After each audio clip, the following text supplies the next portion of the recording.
Dun, dun, dun, dun, dun, dun, dun, dun, dun, dun, Hello, dun, everyone. dun, dun, dun, dun, dun, dun, dun, dun, dun, dun, dun, dun, dun, dun, For dun, some reason, dun, every dun, time dun. every time I hear dun, it just sounds like Jaws, like the dun dun dun. Like I don't think that sounds anything like Jaws. I don't Oh, but know. just that That's me what. saying it that way. Yeah. Yeah, I Okay. think so. Maybe. Yeah, yeah. All All good. right. All good. Welcome to the Yes. show, Dun, everyone. dun, dun, dun, dun, dun, dun, dun, dun. Oh yeah. Now we're gonna get yelled at for a needle drop. And then goes. That's at least five. That's like a melody. That's like 5 bars. That's it. Copyright strike. Yeah, that's right. Being careful here not to be belting into song. Although I do mention song titles occasionally in my random color commentary. Hello, Simon. Good morning for me. Hello. Good evening for you. And we have another show to do today. We're here on Humpday Q&A, AMA. Ask us anything. We are sometimes stumped, but we give it a good try. Right, indeed. That's So, never so happened. Simon gets it most of the time. So. look. I don't know if I give you the right answer, but I'll give you an opinion, and hopefully it's right. You're like That's what I Chat say. GPT. Yeah, just You I'm just going to sound base myself. incredibly convincing all the time. I think I should just have like sorry, just adjust the mic. I Okay. think I should have one of those like an animated head, with, like a South Park mouth. So it's just, Yeah. There you the go. answer is this, right? All right. I'm Okay. sure there are websites that can already do that. Probably. I'm amazed by the AI stuff coming out these days. It's just insane. Anyway, we have a show to do. So, Simon, why don't we get started on getting the show done? Talk about Yes, this year. indeed. Sorry, let's jump straight in. Rules. So, I'm doing the where's the rules one? today, Where's the one? apparently. There we go. All There you right. go. So, Oh, be nice, be respectful. I'm doing it right. All right. be Oh, there right. you just Yeah, said just it. not Scott, Okay. right? That's right. So be respectful, be constructive. Don't post anything if it's adult or rude or offensive. Do not advertise or promote anything that is reserved entirely just for us that are on camera. So if you're not on camera, you don't get to talk about your project. You can't even paste URLs anyway, so it doesn't really matter. Don't spam. Don't post the same thing again and again. In particular, if you ask a question, then ask the same question 5 minutes later, 10 minutes later, you lose your place in line because I delete the first one and pop up into the second one. So don't do that. Do not post the same thing again and again. Harassment of any kind is not tolerated. We do have ban hammers, and we let other people know that you've been bad here, so you'll probably won't get to use other things either. But do have a good time. Simon and I and all the crew here, we have a great Especially time have a good producing time. this show week after week after week. And so we're happy to be here, and we're happy to have your questions. We encourage asking any questions you want about Dart and Flutter, and maybe other things. We're sometimes I mean, experts any on. sort of software development, really. I mean, we'll give it a hit. Primarily, yes. Just you don't need to ask about Chat GPT for the 19th time either. Yeah, We've covered yeah. that in many, There'll be many certain previous topics shows. we just say. Yeah, there'll be certain topics we Yeah, just say. Refer to the previous show. there's a couple state Right. management systems that we're not very happy with either, but we'll just ignore that for now. I guess we should introduce Simon, ourselves. Yeah. yes. My name's Sam Lightfoot, Flutter Community Leader, CTO at Dev Angels London. You can follow me at Dev Angels London on Twitter. I am also on Mastodon. That's fluttercommunity.social/Simon. Randall, please. Okay, I guess I'll go too. So I'm Randall Schwartz. I am a Dart and Flutter Google developer expert, which means that Google has selected me as one of the 10 people in the US to have that title. And that means I'm theoretically an expert on Dart and Flutter. I'm actually pretty good at it. And I'm also a full-time Flutter developer as well. And I'm also, for this show, I'm the question magician, which means that I am watching the chat, the live chat that we've got going on right now with all you out there live. And if you have a question and you're in the live chat, please put Q : in front of the question. That way it triggers it for me, because sometimes you all talking amongst yourselves. That's fine. I just don't need to put that in our queue. So put a Q in front of it, then I know it's for us. Scott can't be here today. Are you about to do that? I know. Yeah, I was going to say, I see a Craig in the chat, and he's welcome to drop by any time. So Yeah, just to send it, Craig. Yeah. Let's see where who else we got here. Danielle, join us on the stage. Yeah, Danielle. Hey there, I'm Danielle Cox. I'm also a full-time Flutter developer. I lead a small team of Flutter developers for a startup company called Ardley, and that's exciting. But I often get more excited, especially right now, about being one of the organizers of the Flutteristas, which is a group for Flutter enthusiasts that happen to be female and or non-binary. Anyway, so if you happen to be one, female, identify as female or non-binary, let me know, and I'll get you in the group. And it's a nice safe place to hang out at times when you're when you want to. And then, but what I'm really proud of right now is we are going like gangbusters toward having our next conference going on, which is going to be on November 11th. It's all virtual, and I hope you all can stop by for at least part of it. It's a long day. It's going to be we may try to push the full 12 hours that YouTube will let us do at one point. But the point being that if you can't make it all the time, make it some of the time. And that's our goal really is to have any part in the world can be there for part of it. And anyway, that's me. And I guess if people want to know more about the conference, they can follow the Flutteristas on Twitter or we've got Flutteristas on Twitter. I guess go to the website. Go to the website. Yeah, we should have a Flutteristas conference. We should be there's a Twitter for that that should be becoming active again. This year's amazing because we've got committees that are doing everything, and so I'm not on the social media committee. So I probably should have asked them before I came on. But we can make sure I get that out there, and you can always follow me, and I will definitely be whenever we're announcing something. I'll definitely be reposting it, so you can see it from that if you like. I was going to say, at least until Twitter starts charging me. Right. Don't even start there. We're not going to go there. We're not going there. We also have another guest with Other us. forbidden topics added to the list. Yeah, none of that Twitter talk. Yeah, or X, right? Yeah. So, John, welcome to the stream. Please. Yeah, introduce yourself, John. Yeah. Good to be back. It's been a few weeks, but so I'm John Weezy. I'm a wannabe full-time Flutter developer. Unlike Danielle and others, but no. So I manage the Flutter community Medium and have been hanging out in Discord and before that in Gitter and other places for the last 6 years almost. Many moons. Answering questions and helping out and building stuff on the side. The Flutter community Medium is one of the few areas. It's one of the few areas of Medium that isn't completely taken over by GPT stuff now. Oh my God, there's so many Flutter articles now that are clearly AI generated. Oh, you're talking about that? I yell at them. Yeah. You're talking about my blank space on the wall that you need to get the F back up there. I was just thinking about it. I was just thinking about it as I was sitting here waiting. I was looking at that space thinking, I got to finish that. I want to see the F out of there. Somebody told him to do that. He got the F out of there. Every Microsoft meeting you go to, I want to get them asking, what's that F on your wall? And you can explain what Flutter is. Right. I did. Yes. I because even before we shut down the local office here, I had that on my wall there. And I would get people that didn't know. Everybody in my group knew, but Cool. They're like, get people that didn't know. They're like, hey, what's that big F behind you on the wall? What's that blue F? Yeah, what's that all about? So we'll get it back. I'll get it back up there soon though. Yeah. Sure. We've always been friends with Flutter World. Indeed. Cool. So for those that don't know, we start off with some general chit chat whilst people get their questions in. So we encourage you all to get your questions in the chat with the queue in front, and then we can start going through them. We should also be able to do some live coding hopefully as well. Maybe we could jump into some of that a bit earlier today and try and keep the show a bit shorter. See how it goes. We were talking about like events and such like, and I do want to say we've got the Flutter Firebase Festival in Prague next week. So if you haven't already got tickets and sort of getting going on that, then now I guess the website's f3.events. We'll see. I'm not sure when it closes off, but go check it out on the website. And then I would be remiss being Londoner that I am, not advertising the Flutter track that we have that Flutter London organises with Joy-Con London every year.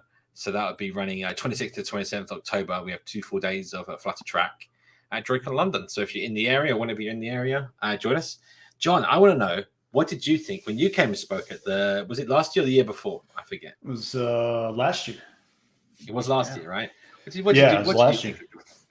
I thought it was great. I mean, as the first DroidCon event I'd been to, our team has sponsored and done talks at other DroidCon events, not on Flutter, but on other topics, Android related. But no, I thought it was a great event. I thought the attendance was higher than what I thought it might be, based on some of the other DroidCon events that we did. But the venue was awesome. I thought the organization of it was great.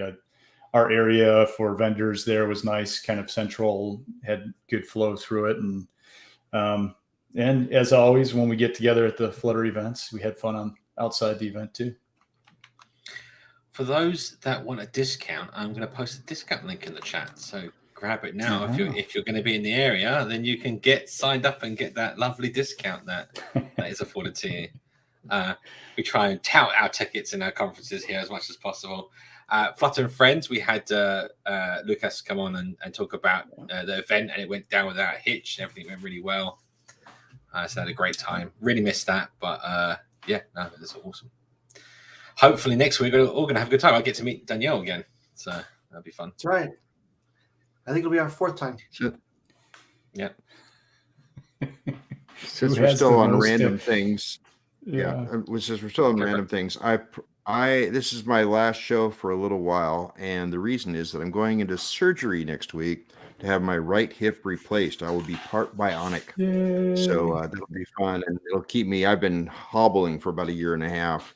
Although you haven't seen this on camera, I'm not obviously getting up and walking around, but I've been using a cane, and I had crutches for a while and stuff. So they're fixing all that. Yay. Thanks for, we don't have socialized medicine here, but I'm broke enough that I'm on Medicaid. So it's enough to pay for it. That's all that matters. Yeah. I think Craig got right. He's more than a machine now. Yeah. So I won't be here for a while. The surgery's next day. So yeah, so I won't be. It'll be until I can sit up on my laptop, which I hope is within a few days. It sounds like it's going to be, but obviously I won't make Wednesday's show. That's going to be way too early. I'll still be like knocked out, hopefully, and drugged up. You don't want to see me drugged up. That's not fun. I love. It might be very fun. I don't know. Not fun for me. I don't know. We might get singing Randall then. We might get some karaoke. Then we'd have copyright hits. Yeah. I think it'd be really interesting to have someone record that, because I love it when I see those videos online of someone like they've gone to the dentist and they're like all loopy afterwards. It's just so funny. Like, yep. Oh, I could be talked into that. It could be. I might just accidentally do it now that you've suggested it while I'm sober. This is dangerous. Yeah, thank you, everybody. I appreciate it. But and also I got my haircut just in case I need to look good for the casket. So I'm fine now. Okay, time. Right. It'll be open casket because they're working down here on my right hip. They're not going to be working up here on my face, so it'll be open casket. I was supposed to get repurpled yesterday, but I've been sick, so they asked me not to come in. So anyway, okay. But what Randall's not telling you is the good news is for events happening around our region now, he's going to be able to start going to them again. So that's exactly. My travel's been limited. Yeah. I've been unfortunately I've had to turn down everything post-COVID because I've been wounded, and I can only stand for about 10 minutes, and I can only walk for about a block before it starts being really painful. So that clearly would rule out any conference, because all conferences are about all of that. So do you know what we should do? We should get you a golf cart to go around a conference in. So beep, beep, beep. No. The Flutter cart. Segway. I'm only going to go by Segway. Are they still in business? I forgot. Are they still in business? They are. Yep, they are. They are. Okay. All right. Yeah. Right. Let's see if we have any questions in the pipeline. Let's have a look. We have a few. We only have a few, though. We can still keep chattering for a bit, but we can answer these, and others will come in. Let's go and see what we go. Does Flutter have any packages that work for MyMap type line /connector connectors, or is that something too niche to be built from scratch? I've seen some packages, and someone actually did. Yeah. Was it last week? There's a couple of weeks ago. I feel like someone actually was talking about. We were talking about a package, and we brought one up that did this. Somebody brought one up. Somebody asked this question like way back about doing like flowcharts with connectors, and there is a package, but I'll see if I can find it. I mean, there's several charting packages and things, but to be honest, I mean the hard bit is. The hard so it's not necessarily doing it in Flutter. It's not necessarily rendering anything in Flutter. It's the calculations to position things relative to each other, which is the hard bit. And there's algorithms out there, and I believe there's packages that do that for you that you can just like drop in. And even if you've got one in JavaScript, for example, you could easily port that to Dart, right? And then off the back of that, show widgets on the screen. You know, those positions. You could do that kind of thing. You know, something with a interactive viewer widget around it means you could like zoom in and pan around and do that kind of fun stuff. It wouldn't be too difficult. But yeah, if there's I don't know, we'll see if we can find some packages. But to be honest, I haven't had a need. I actually need to build one of these things for something soon. So perhaps I can convince our client it should be open source, and then everyone can take advantage of it. We'll see. The problem with having a good package you can rely on for something like this is that to do it properly in a very general way requires a lot of motivation.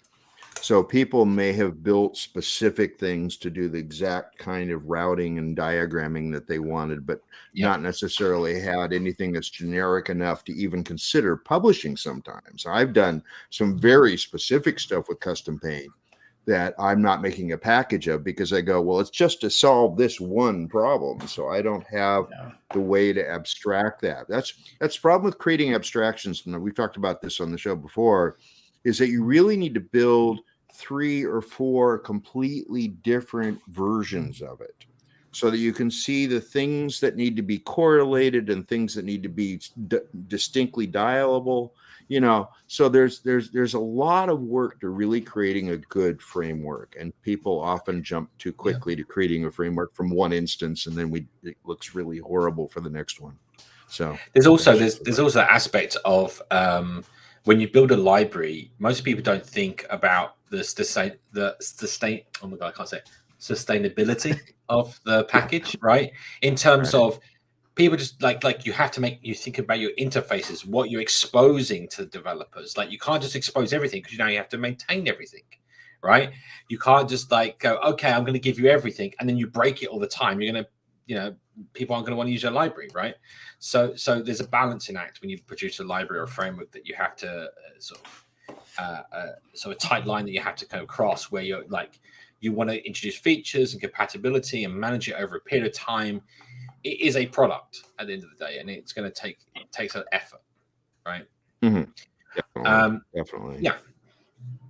But equally, So I will mention that the best thing you can do if you're trying to do anything like diagramming like this that spans like a large surface area is you want to go look at quad trees. So quad trees will allow you to surface up parts of what you need to display for the portion of screen you're looking at without having to process the entirety.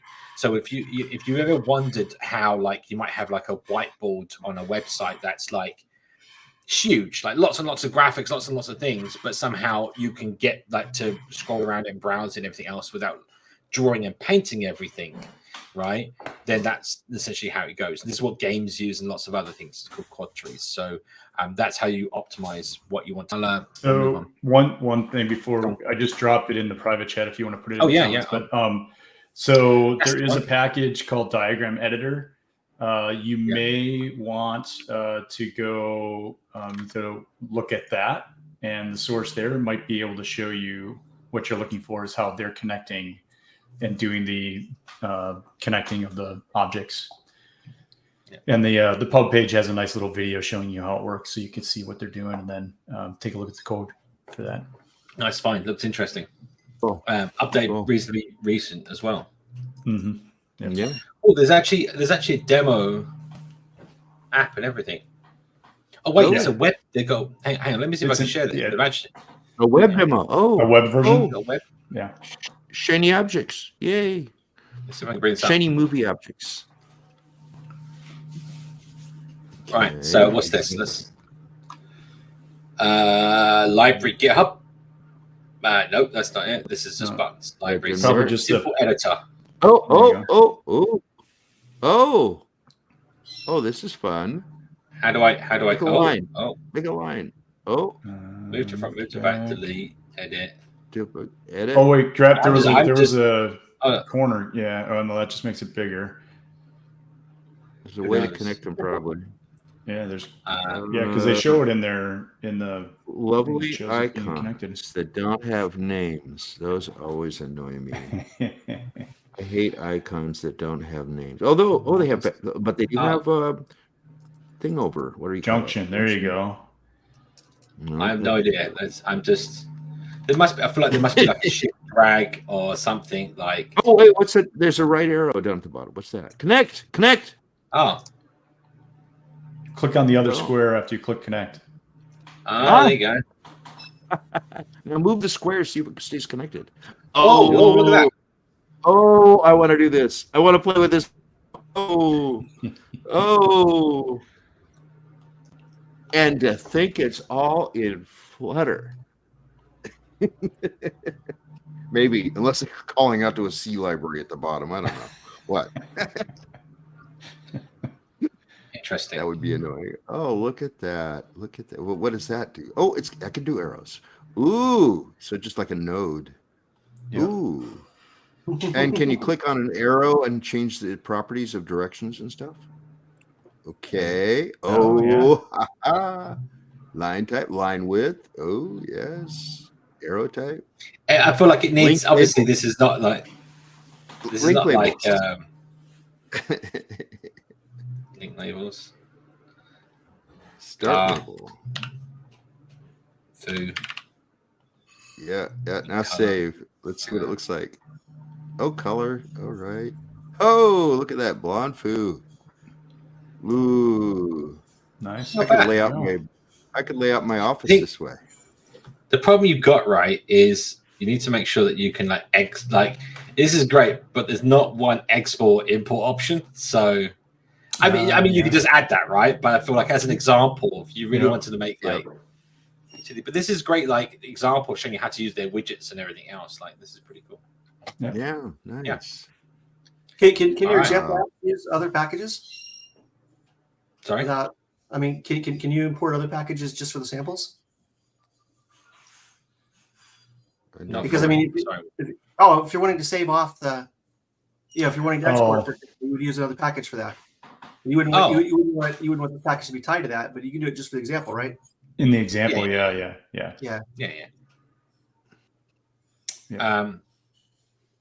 All right, let's move on. I guess next question. Yep. Yeah. Excuse me.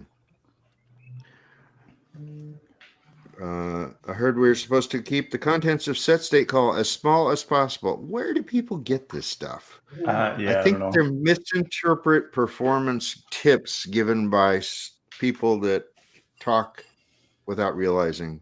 Because micro optimization of how many things are inside the SetState call doesn't matter. Oh. It's the total things that have to happen when you to make it possible for you to rebuild. So this is weird, like empty set state. No, empty set state's usually the wrong direction to head. You want to put the things that are changing that mean why you're doing the set state inside the set state as documentation. It's nothing about it's performance. A readability thing. Yeah. There's also I will mention that the reason that you have set state as a function is to say that, okay, my state is changing at this point in time when this function is running. Since that this is not the way that Flutter works right now, but I can see in the future when you go to like a multi-threaded rendering approach, which is probably where it's going to head to, is that it needs to know when you're setting the state, so it knows what bits are changing, what bits are not changing at that time. Yeah. So in that situation, it is very important to keep your state changes in your set state function call. Right, but for the most part, that's why like an empty set state has a bad code smell, because it's like, well, why am I setting the state? Like, right? Yeah, you have no idea what changed where and when. Yeah. So I've also seen this, and this leads to bad maintenance in the long run. I've seen people put a set state sort of at random, like shaking a voodoo stick at it, like this isn't updating somehow, and but I don't know why. But I'll just add this. Oh, that works now. Oh man, are you what's off even a deep worse? maintenance problem? Okay. I'll tell you something that I've seen that's even worse is someone that puts an Okay. integer in their state, and each time they want to do something, they increase the integer and put a key with that integer in it, so that it forcefully rebuilds the tree. Yeah, yeah. No. Oh, Yeah. okay. That tops We're mine. gonna force rebuild everything below. Yeah. Well, Oh, and not just rebuilds. I mean, it rebuilds it. It's like it's like new this state, new everything. Yeah, right. it's like it's a complete performance, like just hog. And then again, in case you've got there's also the wraparound problem, which is another thing. Like they'll had some code in there was like, if it's greater than 30,000, go back to 1. Yeah. I tell you, it's horror stories from the field of things people have done that probably should not have been done. By the way, there's a website. I'll plug this and put a link into the chat. If you haven't seen this yet, it should be required reading for every developer. TheDailyWTF.com. Oh yeah, is a daily journal of people doing weird and stupid and unperformant and just crazy to maintain stuff. And it's hilarious. Hey, sorry, go ahead. I was going to say, I feel like some of those have made its way to XKCD as well. The one I always remember is like a function which is like return random number, and it returns 5, and then a comment above it is, this number 5 was got from a random throw of the dice. So it's like it was a random number when they wrote the code. I like that. That's typical. The classic one that really got me hooked, and I should pull this up, is it's like someone created an enum that was bool, and it was the values were true, comma, false, comma, file not found. Which is that is the seminal mistake to make. But that's another thing of bad. So that's another bad code smell. Seeing like things like enums, like bool enum that has like a true value, false value, right? It's like why use gone. Yeah. Sorry, I used to see people that annoy me because they would be lazy enough not to tell what's going on, and they would say like 5 equal foo. And they would do that because if they forgot to only put 1 equal in, it would be an error. Right. I've seen that. I've seen that. But what I was going to say, the case where I've used an empty set state, and you guys may be telling me I may be convinced otherwise, but I've had like where I've been, I know, right? Where I've had to like validate a whole bunch of stuff.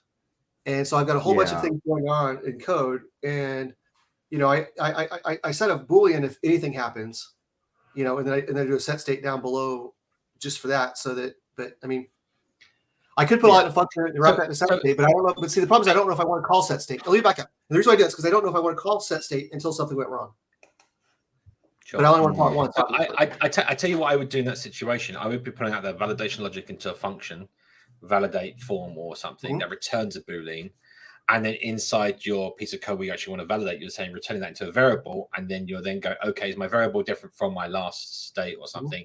Then set state make my member variable equal my local, right? So there's a clear definition of I'm doing this validation over here, and if it returns true or false, then I'm setting my local state to true or false, rather than having the function modify the state directly. It's exactly the same outcome, but when you read it, for the legibility or readability kind of thing of a developer, when you read it, you go, oh, this function, validate function is being called. I don't care what the validate function is calling, but I know that when it returns, it checks to see if it's the same as before and then rebuilds the UI if it's different. That's probably enough to like understand the flow of the code, where sometimes it is kind of very I see it a lot in the olden days of like C code and so on, where you'd have like this code that is very much just reaches out all across the application, right? There's no sort of containerization because of what C is and the way it works, but there's no contain sort of, you just reference all sorts of scope across the application, and then you kind of get very lost in trying to understand the flow because you don't know what those things affect those things and so on. You have to literally understand the entire global scope of your application, how it works, to literally understand what this one function does. And I think that kind of is more about like how you build good code, and that you want to make sure that your what is it called, single the word's escaping me right now, single object principle, whatever, like single responsibility principle, right? Where basically you're saying this, you write something and it has one single responsibility. You're not trying to push things together, and that way you can clearly read and understand the code and give clear definitions to what it's doing. But I think people underestimate the value of the fact that you can have a gazillion different subroutine names. So you can always take a chunk of code that's doing one purpose and factor it out as a named function. So now you have a name for what that part of the task is. And then as you're reading, you can see high-level stuff real quickly. Move the file in, process the contents, divvy it up. You can see those as actual named steps rather than throwing that all in as comments. You can throw it in as the names of the functions you're calling. And then you get localization. I saw a video the other day on getting rid of else entirely, which is sort of interesting because it meant what he was doing to handle what we normally do with else is he was creating, just saying he because I don't know, the function, it was basically doing early returns from functions that needed to be aborted if something was not true. And I kind of like that flow, but it does kind of get annoying after a while. I don't think I'd rule out the baby with the bathwater and say no else. But it did kind of make more sense. Early returns are really also overlooked as a strategy. Oh, I love early returns. Absolutely.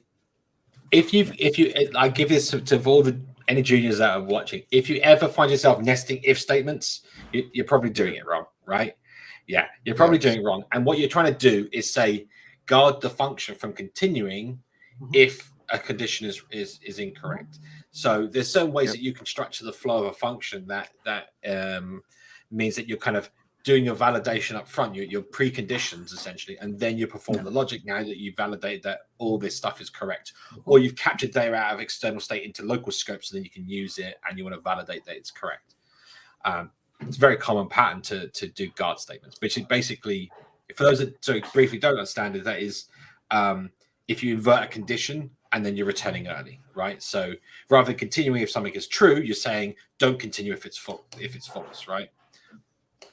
I want to address this in the chat because it's appropriate to this conversation. Do solid principles apply more to apps than packages? Here's my take on solid. It's a guide. Don't make it a religion.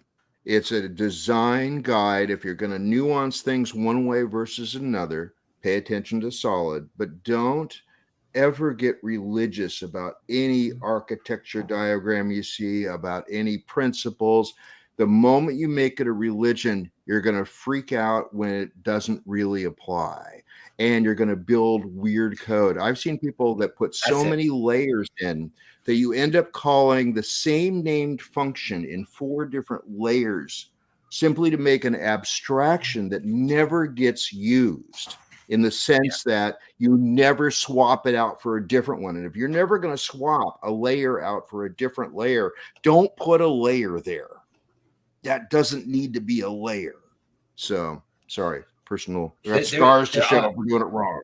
I was going to say there are other reasons to have layers, in my personal opinion, at least. But for the most part, it's that kind of thing, right? You don't add like layers of abstraction unnecessarily. Regarding what you were just saying there about like you get used to doing something a certain way, you start trying to fit your code to fit that pattern. And then once you start going down that route, then you're kind of working against yourself, right?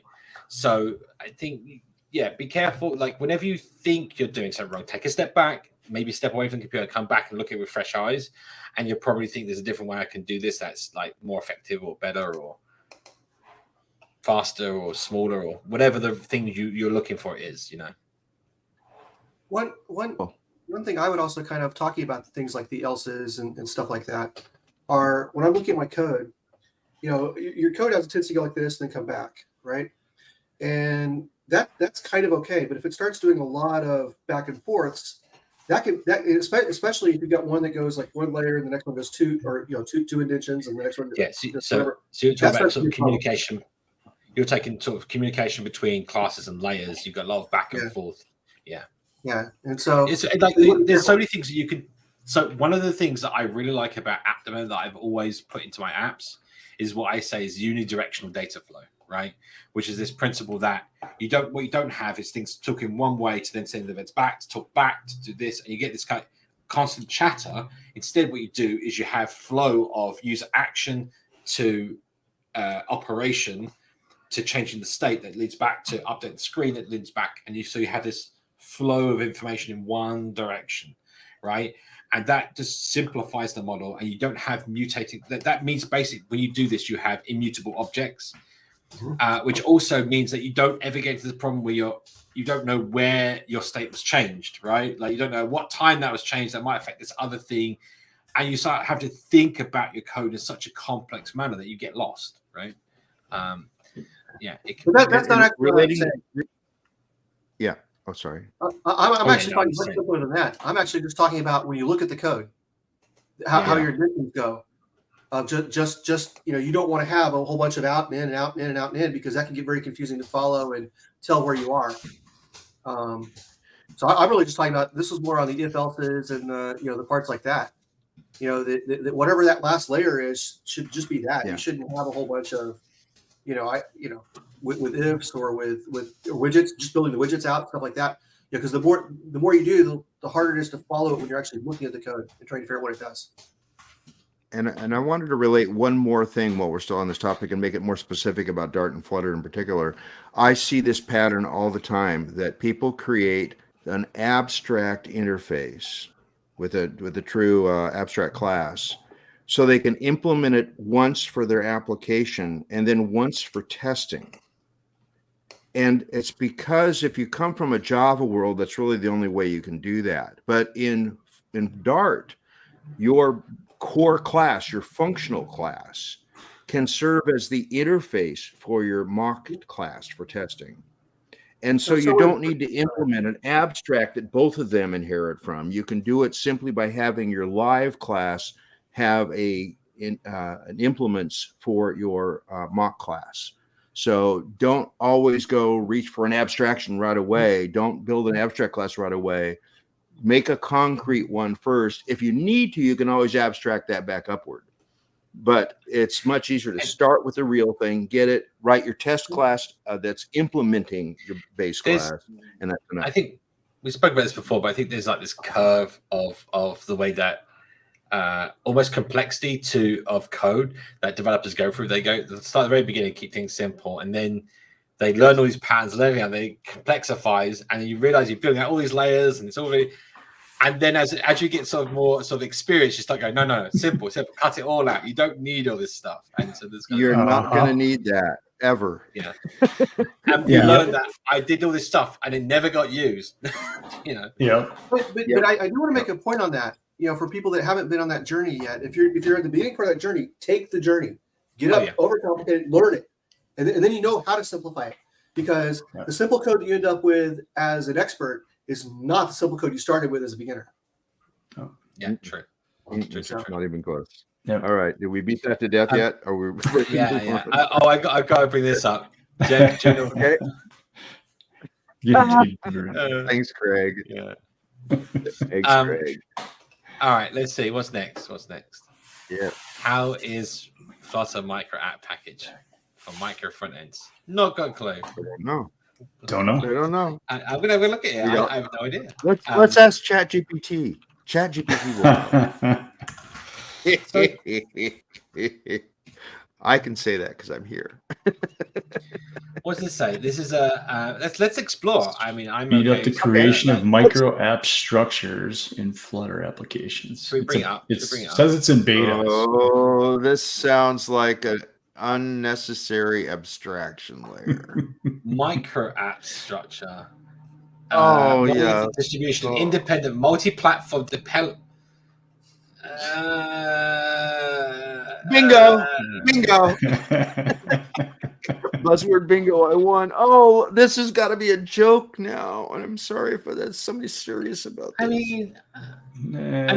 Is this like this kind of thing where you can have like multiple apps in one app or something like that? Because what is a micro app otherwise? Yeah, it's got to be. I mean, yeah. Oh, I don't know. I was hoping there would never be one of these things, and now here we go. Like run app, material. Oh, run app 1, run app 2. What? No, what? No, I'm just kidding. What? What? Why do we have a singleton never get a key? No. Meta app scheduler. Is that an instance? What? They have micro tasks and nano tasks. What? No. Oh my! What is this? Oh boy! Oh no! Somebody took a class. Somebody took a class and said this should be in Flutter. This should be in Flutter. No. Well, or they build something similar for like a desktop app distribution where they build, these smaller apps, and then they're part of a bigger dashboard. I don't know. Does micro-common package mean it's only a tiny bit common? I don't understand. Oh God, why did you do this? Context extension to get scoped navigator. It's not even Manav. Yeah, but just because you can doesn't mean you should. Yeah. Okay. I mean, we can comment about all this stuff. To be honest, like all we want, right? At the end of the day, is we do invite the guy who wrote this, or the team that wrote this, on the show to fully explain why this is advantageous and tell us the benefits, and we'll be happy to listen. I'm sure there's like most of these things, right? And now we're going to get made is because the reason why it was made is because it has a reason to exist, right? Like someone's made it to fill a problem they had.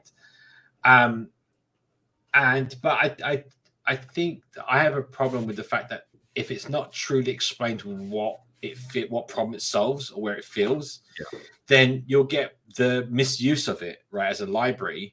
And then you'll get everyone using it, trying to use. And this is the problem, again, as a package author, you'll find out people will just use your thing in ways that you didn't even make it to think it's going to be used. And now you have to support that, right? Yeah. So again, sometimes these things are better left. Sorry. I'm going to guess. Sometimes. Go ahead.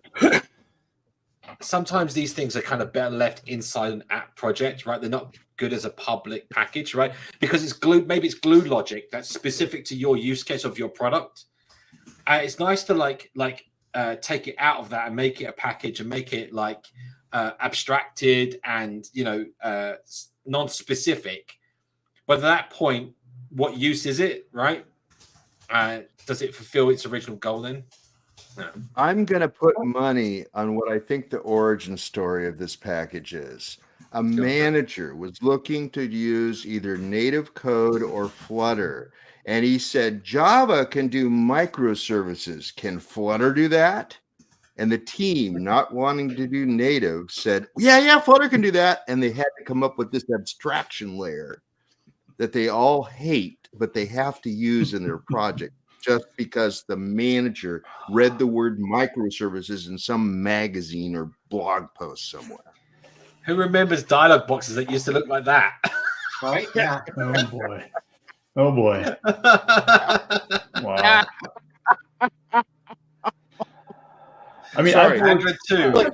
Authors should come on the show and defend themselves. And we're sorry. We don't mean this personally.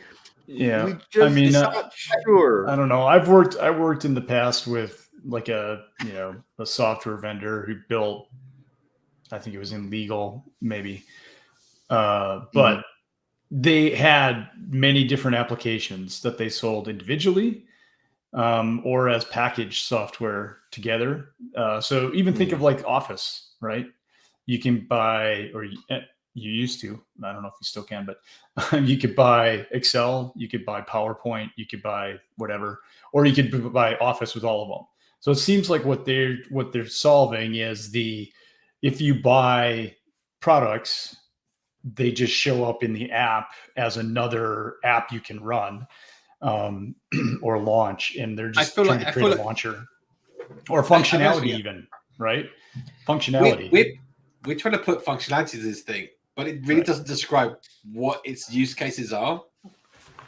Well, I think that's the functionality, right? Is if you build an app and you want to add, capsulized functionality, this is what it's meant to solve. Is like, okay, we're going to add the ability to export to PDF. Okay, well, that's a small little app we're going to add in that now appears in some menu. Right, but this is my point.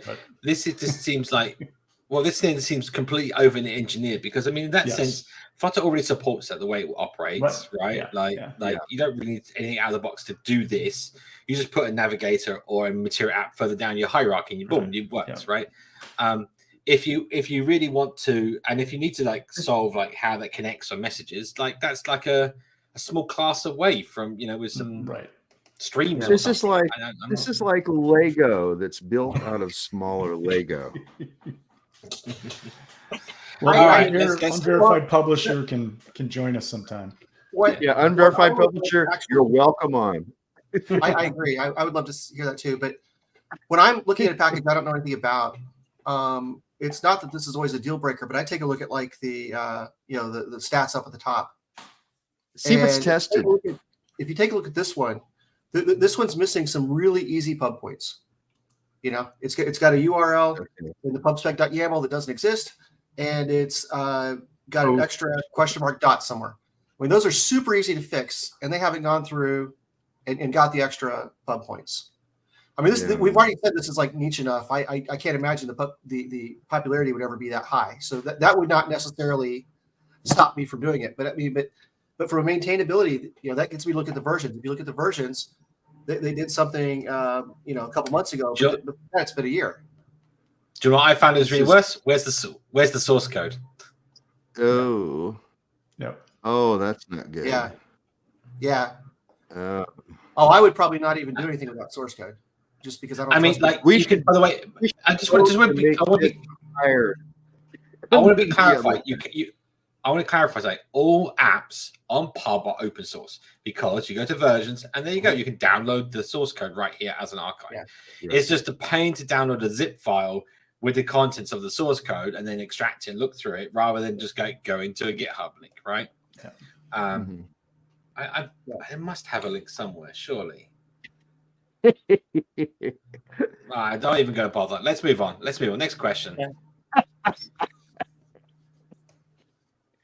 Oh, this is one of my favorite kinds of questions. How do you ensure the font sizes used in text widgets are consistent across a range of devices? Guess what? It already does that for you. Yeah. Stop working this out for yourself. Yeah. It just works. I mean, the word exactly is a little bit off, because the different operating systems will, what is it, the anti-aliasing or whatever, they'll do that slightly different. But I mean, the size is going to be the same on everything you look at. Yeah. Yes. 12 on 20. Your text looks good at 12 on 20. The thing you have to so look exactly the same is the problem that you have, because every device is different. So it's the whole point here is that this has been a solved problem since Android first came out, right? Was this notion that the device's screen displays a certain size, a certain number of pixels, which means there's a display density, number of pixels per inch, the same as magazine print and other things in print media. And the idea is that you want to ensure that when you define a button size, it's defined to a particular density. In that way, you've got a very consistent sort of size that's tappable by human fingers on a screen. So that even if you're on a really low-res display, the button's still larger, even though there's less pixels to it. And where a high-res screen, there's more pixels to the button. However, it's still the same physical size, thereabouts. The reason why you may get slight differences is that there's buckets in which different devices put the different displays into, like a 1, 2, 3x, not 2.39568, right? You don't get the exact ratio normally. It's normally bucketed off into like fractional units. But still, even then, the problem you're now going to get is say font sizes are scaled to the user's preference, and you want to maintain that. So that is if someone's accessibility, they turn up their font size on their device, or your buttons, or you want all your button size to get bigger and your text to get bigger along with it. So there you go. Actually, hang on. I have a little something in my ear. Hey, we have Roman. Yes. Speak of the guy. Haven't been here in a while. So what's up? Yeah. Welcome. Silence your phone. Come on. That's it. Go. Bye. That was nice dropping by. What's up, guys? So do you want to briefly introduce yourself, Roman, in case the people don't know who you are? Let's do a quick intro. Hello, everyone. My name is Roman Jacques. I am a Flutter GDE lead organizer at GDG Lawrence. I'm also, again, always with the community, sharing the stuff that we've been building, and it's just a pleasure to be here with this great, set of individuals. The OGs of Flutter are all reunited here. Exactly. The old guys of Flutter. I was trying to work out, like, honestly, someone was asking me like the other day how long I've been doing Flutter for. We're talking about, like, I remember these interview questions like 3 years into Flutter saying you need 5 years of experience, just laughing because it's like it's not been out that long. But then I see them now and I'm like, actually, no, it's been out that long now. And then I worked out, no, it's been like 6 years, nearly 7 years ago. I'm like, I've been a GDE for 5 years now, so I know it's been at least 5 years because I had to have some time I know that Randall and I were and others hanging out in Gitter back in late 2017. So it's 6 years. So it was August. I think it was August/September 2017 when I jumped on Gitter, and that was when I started my Flutter journey. I think it was Flutter Engage in 2018, and I'm like, oh, look at this! I was doing web, and then ever since I've seen you guys in the Flutter space, you, of course, Scott, Randall, you guys are like started with it. So again, my hat's off to you guys because you've been in this journey ever since the beginning. So kudos to you guys. I was going to say I'm a baby in the group because I started in January of 19. and we have to say goodbye to John and Daniel both. Actually, I can hang out a little bit longer. My meeting that I have in 10 minutes got moved. So I can. I've got a few minutes more too. Right, before we jump on to the next question, I want to know what Roman thinks about this question. I'll back out just for a second. So. Oh, I just jumped in. I'm looking at that. You don't have to do anything. I think you're pretty much get it right out of the box. I've been asked that question a lot. Like, oh, how do you handle responsiveness? How do you handle text? Yeah, you don't have to do that much effort. Yes, you can, of course, implement some responses, making sure that your text looks well on multiple types of devices. You don't want it to look like gigantic on the, like super tiny on a large screen or gigantic on a small screen. But you know that all that is handled to you, all that is handled for you behind the scenes because it uses like the kind of like those logical pixels as opposed to like independent density independent pixels. That way you can like the text looks very well across multiple screens, so it's pretty good. I'm just actually going to give some terminology here. We say DP or DIP, which is density independent pixel. That is also exactly the same one-to-one as logical pixel, which is the new terminology that's now used to sort of disassociate with display specifically, right, or device, right? But logical pixel being that it's not an individual pixel of the screen, it's a group of pixels that are treated as one pixel, basically. And that's because now we have stupidly high like density screens, right? I want to jump in one more second and just beat a little bit more to death here on this. He's talking about font sizes. Okay, so if you're only changing the size, the fonts are not going to look exactly the same because they're going to use the device, default font. So once again, it depends on what you mean by exactly the same. The size is going to be correct, but it may look a little bit different because if it's an iPhone versus an Android. You can look. There is actually a page on the Flutter's website about assets and shipping fonts. So you can actually ship the same font with your app. However, font rendering is actually handled by Flutter, and it should look exactly the same on all devices. There is a slight difference right now. I think they've solved this with impeller versus non-impeller rendering. There were some differences in the way the fonts were rendered at one point. I think it's kind of solved now. But again, if you're not specifying the font, don't you get the device default? Yeah, you do. You do get the default. Yeah, there is. And again, like desktops environments, right? Again, shipping a font is always the best way to ensure that you've got the same graphical representation for your text. I will push people towards Noto, N-O-T-O, which is the Google font for complete localization. So that font supports all the languages, right? This is a very key point that most people forget.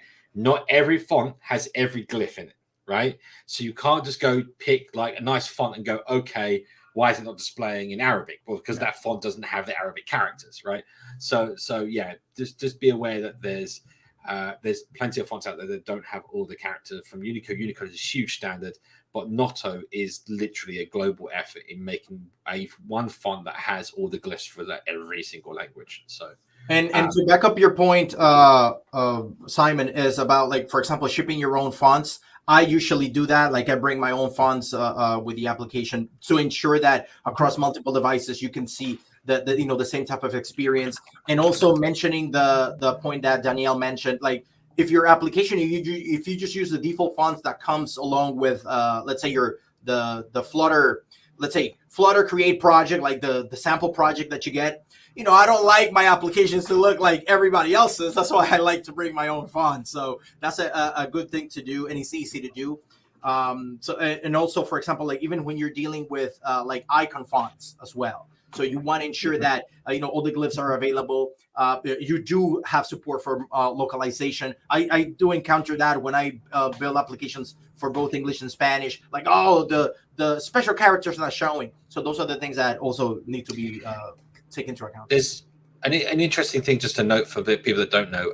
Flutter didn't do this, but now it strips out font glyphs on icon usage, so that way you can use like the big huge material font, which is like, I don't know, let's say a megabyte or something, I don't know. But if you only use one icon when it ships in release mode, it will strip out all of them apart from that one icon, that one glyph, and that way you've got an optimal installation basically.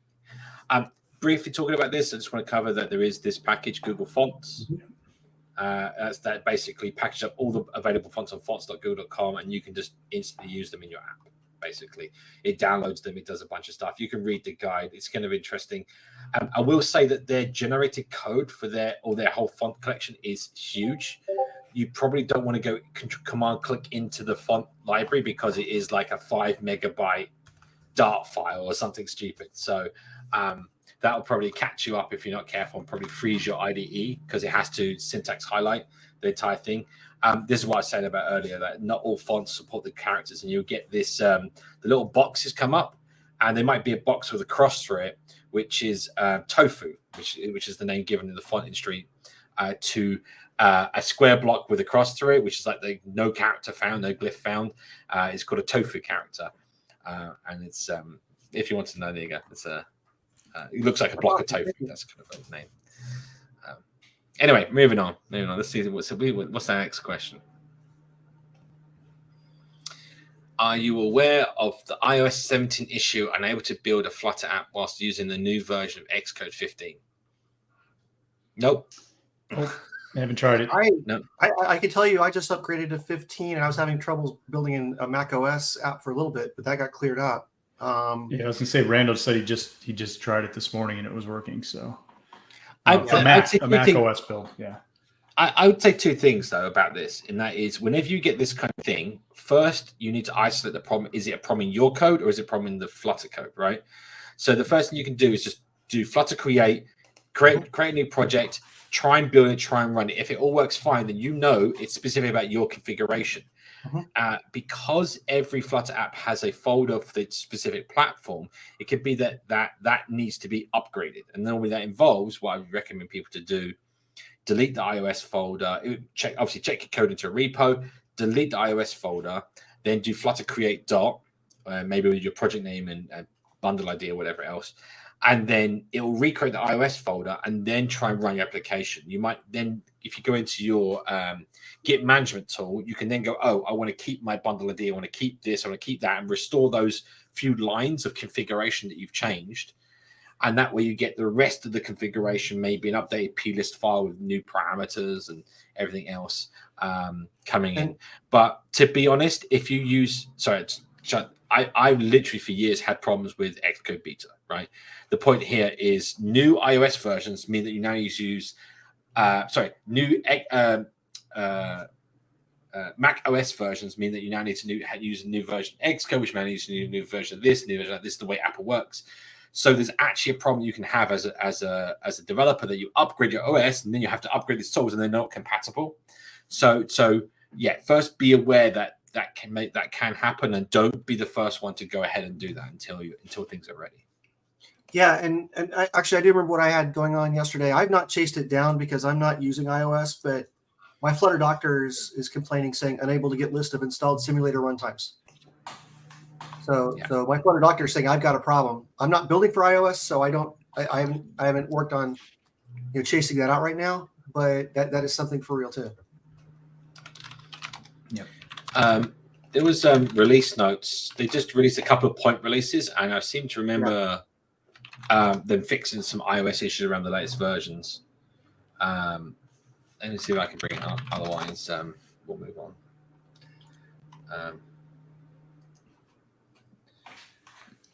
I feel like. Oh, here we go. Let's bring this up. No, that's the wrong tab. That's fine. Wait. I feel like I've seen it. Yeah, so there you go. Look, it fixes incorrect highlights and text when iOS 17, fixes issues not able to iOS 17, image picker crash in iOS. So nothing in there specifically in the last couple of point releases, but I think we'll see. If you have got a problem, raise it as an issue, right? But first, make sure it's not your problem with your code, right? Yeah. And then look at Flutter issues, the Flutter repo issues, and see if there's a problem. I actually did this. This is one that I raised here, the Sliver Main Access Group one. We were doing some live code the other day. Found this issue, we looked through the repo. We made sure that it was a Flutter did this live on the live stream. And then we raised an issue ticket and put like a nice code example in. Is instantly reproducible, got into a fix, cherry picked, and now it's out, and that's the kind of thing that you can do to help the project along, right? Actually clearly identify an issue. If you can have a reproducible example, even if it's Flutter create dot, zip it up and chuck it on the ticket, because it means that you give the exact Flutter doctor stuff, they check out the exact same version of Flutter, check out your code, run it. If it can be reproduced, that's it. Boom, you found an issue. They can then look into what's causing the issue and get it resolved. Okay. All right. I guess next question. Who has more dash choice, Simon or Danielle? Actually, I think Danielle does. I've got two big ones here, but I don't. Do you have one of the originals or one of the new ones? I think you do. Yeah, I do. Yeah, same. So I gave away all my mini dashes. So yeah, I gave away all but one of mine. I wanted to keep one, but I made promises, so away it went. Yeah. So this is my setup. And we got a little what's his name? Sparky. Yeah. Sparky. I only have the small dashes, none of the Sparky. Yeah, same. Just a small one. Which one's that? Who's that? This is the Gopher from Golang. Okay. Yeah. I don't have that one. I think he's so cute. Look. Yeah. I've actually got what's his name? Tigger, Spike, the Zap one behind you as well. So we'll see. I'll try and get every mascot. I've also got a couple of Android guys from IO19. What's that from? Randall know that one. So the monkey from Xamarin, yeah, exactly. The Xamarin monkey, yeah. That takes me back. It was because they kept the monkey, because before it used to be called Xamarin, it was called Mono Develop or something. Mono, yeah. Oh, Exactly. Mono, yeah. Yep. All right. I guess let's carry on. Let's see what's next. A loader inside Stream Builder until oh wow. Where's Randall? Doesn't he have a video about doing this? Hang on. So hang on. I wanted to put a load inside a Stream Builder until I fetch some data into. So what you want to say is whilst connection state does not equal active, because the very first state is none. If you don't provide initial data, it's set to none, which is it doesn't have any data. Then it becomes waiting for the first data that it returns. Then it becomes active, which means it's now receiving data. And then done is the state it gets to when it's closed. Yep. So what you're waiting for is really saying, does it really what you probably want to do is look at your snapshot and say, has data. So as soon as you have data, you just display it on the screen. It doesn't matter what state that's in. Like if it was closed, yep, you still want to display the data. Maybe the connection was closed or something. So again, the reason why that async snapshot exists is to kind of give you all the options, and you can make your mind up about how you want to do it. One thing you might want to consider doing, Hashan, is to make a widget that wraps your Stream Builder specifically with like a generic for your document type or whatever it is you're using, and abstract that away. And that way, you can dump that in anything, pass in like an empty widget, pass in a loading widget or whatever. And that way, wherever you want to load content, you can just use the one widget rather than repeating yourself all the time. So there's nice ways of abstracting out sort of like and simplifying your UI by just wrapping more widgets, make more widgets. Everything's a widget. I do that a lot, and I'm glad that you mentioned it, Simon. Also, it's valid to mention that RiverPod, not just plugging RiverPod, but you know that the async value from if you create a provider and you wrap it around a stream provider, it also gives you kind of pretty much the same similar functionality. You're loading data and error in a more concise fashion. That way you don't have to do like all the switches about, checking if it has data, checking for the connection state waiting, checking if it's done. But again, it's just a good alternative for handling streams and showing the loading, then the data, and then, handling any errors. This does actually remind me. So I was talking about something about error handling the other day. And it's that situation. There's a similar situation here where you receive an error back from a server, right? Like let's say a non-200 response. Let's say it's unauthorized 401, like your token's invalid or something. I don't know. Now, do you treat that as an exceptional error and throw an error, or do you treat that as a successful response, but with an error value attached to it? Do you see what I mean?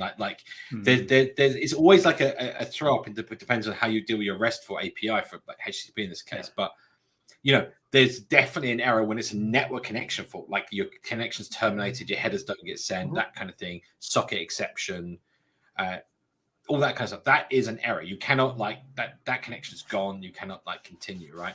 But when there's an error response from a server, I feel like there's also times when an API should probably be driven as 200 response, but the contents of the body that you get back says error, status error, here's the error body. It doesn't necessarily have to be, a HTTP error code that tells you that there's an error, if that kind of makes sense. Sometimes the way that I've handled it is also, and sorry if I interrupted someone, is like I kind of like isolate all that logic either to like a separate, like an entity that handles all that logic. And then I return a completer. A completer just dispatches the future. And then through that future, I either return it completed with an error, completed with successfully. And then that way I can handle that. Like I may even get a 200, but if I want to treat it as an error just based on the content that arrived through the RESTful API, for example, is then how I dispatch it back to the UI. But yeah.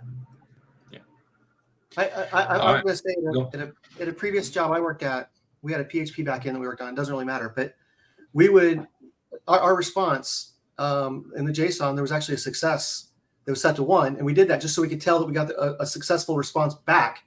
That did not at all mean that it did what you wanted it to do. So there could definitely be an error response code inside of that. And I totally get doing that, and that makes a lot of sense. But I can tell you that also confused anybody that knew that looked at it. They would start trying to look at that success to see did the call work. Well, the answer is the call worked. It didn't do what you wanted it to do. So that's not a good way to check that. So There's an interesting thing actually that I think a lot of people don't know with API, well, at least how communication works with apps and such like, is that when you're on like open networks, you normally get what's called a captive portal. A captive portal redirects all your traffic to a local server, normally the router, and the router will return back a HTTP page saying you should log in and sign our terms of service.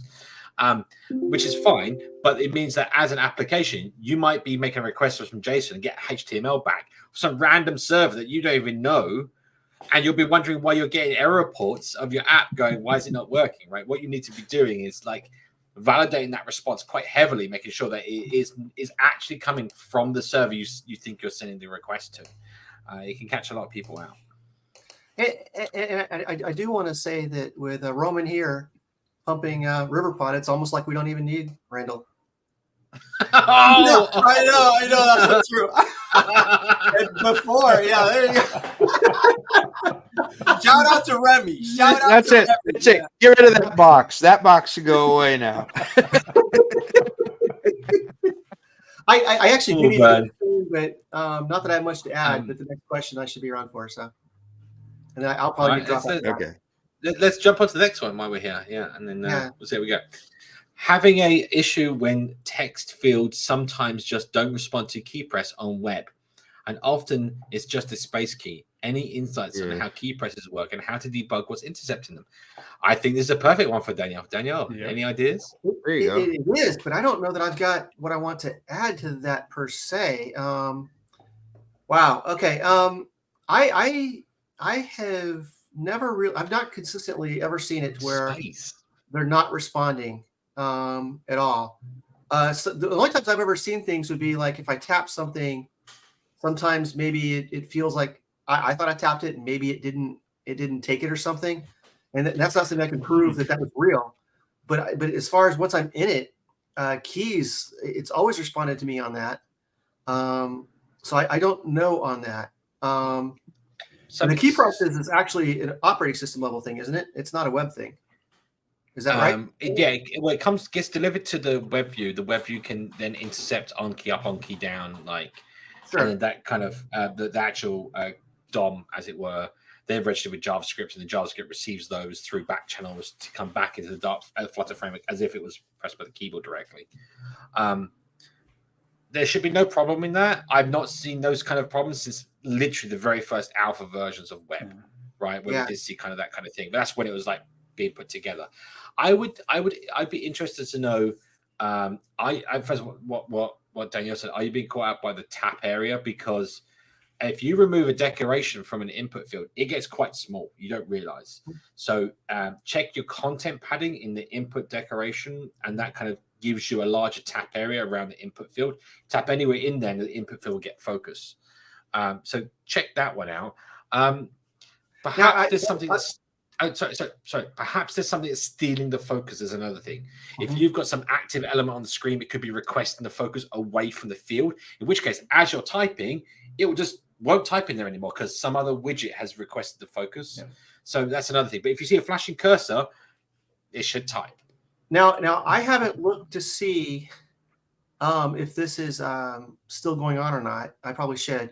But I did have an issue in a web browser on an iOS device that when I would go and focus on a field, it would focus on the field. It would bring up the virtual keyboard, but the keyboard didn't work until I focused again. If I tapped it again, then that would work. So that's something I've seen. It'd be definitely interesting. Austin, I would say go to Flutter, the github.com/flutter/issues, and see if there's any issues around this. Right? Maybe someone's submitted the issue and someone else has submitted a workaround already or something like that, and it is a bug. I would also suggest that you try and create a separate web project. Simple example. Put text field in there. See if you can replicate the problem in your specific browser in your situation. Because if you can't, then maybe it is something specific to do with your code. However, it could be the way your code is structured because each layer of widget, each layer of logic that you add to an application increases complexity. So it might be that it has to be your exact setup of application to kind of recreate the problem, which is half the problem in making a simple example. You can't always do it that easily. But as soon as you can make an example that replicates the problem, it's like, great, that's a bug. It can be fixed. Yeah. So the only thing go ahead. Sorry. Yeah. So the only thing that comes to mind too, potentially, would be if there's maybe a plugin in your browser that's doing something like spell checking or something that's intercepting the information, and there's a timing thing there. So I'd make sure you turn off any plugins or stuff. Check incognito mode as well, like get rid of all the additional things that might be happening. You should also, you can debug you can actually put a breakpoints in the framework and actually have them kick off even when you're in web, and you'll see like the events coming through, so you can see if the key presses are entering the framework. I forget what the name of the service is, but there's a service binding specifically for the keyboard input. Yeah, I can dig that out in a minute if you want. Oh, by the way, I went back and looked at my notes. The bug I was talking about was if you wrapped it in the selection area. That's when I got that behavior. You know what? They did just add new features. I don't know if you know this. They added new features for tap outside of input now. I don't know if you've seen this. There's on every text field now has an on tap outside, and you can actually wrap a whole block chunk of your widgets in like a tap. Was it mouse tap region or focus tap region or something? Text. I can't remember what it's called. And it means that you had to tap outside the entire region, not just outside the text field, which is really helpful when you've got like a suggestion box. Because if you have a drop-down suggestion box, that's part of the region, so you can tap on suggestions and it doesn't lose focus from the box, which is really kind of cool, like a really cool way of doing it. But it's kind of interesting that, you know, that's a change in the way, like text entry is like super complicated, like ridiculously complicated. So, you know, I can see that, yeah, there's been bugs and there will be bugs, right? Yeah. Well, and also, once again, text entry, asking about how the key presses work, it makes a difference of whether it's a physical keyboard or a virtual keyboard. Yeah. Yep. So for example, you can't trap a backspace character on a virtual keyboard. Doesn't work. Yeah. They never make it. Do you know the way that everyone's got around that so far is that they inject a zero width character, zero width space. Yeah. And that's so basically your input field has one character in a zero width space. Yeah. And that way, when you're at the very beginning and you're about to like so it looks like there's nothing on the screen, you hit backspace, it does delete that one zero width space. Yep. And you can then the length of the field is 0, and then you can detect that and then take the back screen or something, right? Yeah, I just had to implement a text box entry for like a code where they wanted like 4 boxes, you know, 4 separate boxes. And yeah, so if I'm in the last box, I hit backspace. Well, if it had a character, great, I stay there. But if it didn't have a character, I want to go to the one before, you know. Yep. And so it's exactly that. And that's still, I couldn't believe that was still state of the art from last time I'd seen it years ago. But I mean, it's a real problem. I mean, yep. Well, all I wanted to mention was just like stating the obvious, that making sure that you're using text editing controller the right way whenever you're binding to those text fields, making sure that you do the proper cleanup on that. Because a lot of people I see that they don't use it properly. They do like all the logic within the same widget itself. They do a bunch of set states on changed event. So they need to make sure that they, you know, use the text editing controller appropriately. You'll also get similar problems to the one that you're seeing here, Austin. This might be your problem. In fact, it probably definitely might be your problem. And that is you're recreating your controller. There you go. Essentially rechanging your selection state and doing that kind of thing, which is basically telling it essentially kind of losing focus, kind of not. So you're rebuilding if you're reading your text widget each time and then you're giving it essentially a new controller, it's like resetting. It's essentially resetting the widget each time. So you rather edit the controller content if you're going to do something in some sort of handler when you type a key. I am kind of interested, like if you're actually doing something on change, right? If the field constants changes, because that could definitely probably be your kind of issue. And I mentioned it because it's happened to me. And you've been proposing this a long time, telling people, you know, whenever you're using, for example, like using the stateful widget appropriately, instantiating those things in the init state, and not having to re-instantiate those things and rebinding those things. So that maybe that's something that, Austin, maybe you could take a look at that. Yeah. So let me just before we jump on something else. Wrong tab again. Lucky me. Let's bring up the right tab. Is that services binding is the part of the framework, Austin, that kind of deals with the keyboard. And you'll see here keyboard, hardware keyboard, keyboard event manager, global single instance for keyboard event manager, and that's used internally to dispatch key messages. So if you literally do, it's Flutter widgets binding. Oh, I can't go back. What's it? Widgets binding. Does anyone remember this? Is it widgets binding dot instance? I think it is. You should better. You should better. You probably should. Hang on, let me just check.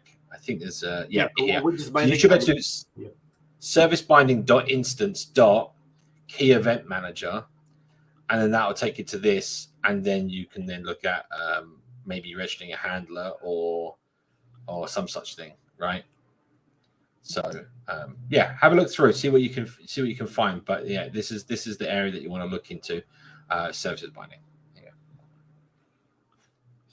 All right, let's I guess crack on with the next question. If you need to drop out, Danielle, feel free. I'm going to need to. I think I got one more question in me, but I'll drop out. All right. Let's see. Okay. Is it okay to call any function inside the build method? Any function? No. Not any function. No. Any function. Okay, call some function. So, for example, SetState would be a problem. Yeah. It used to be. There used to be no asynchronous calls. Yeah, exactly. Yeah, that's true. I actually gave a talk.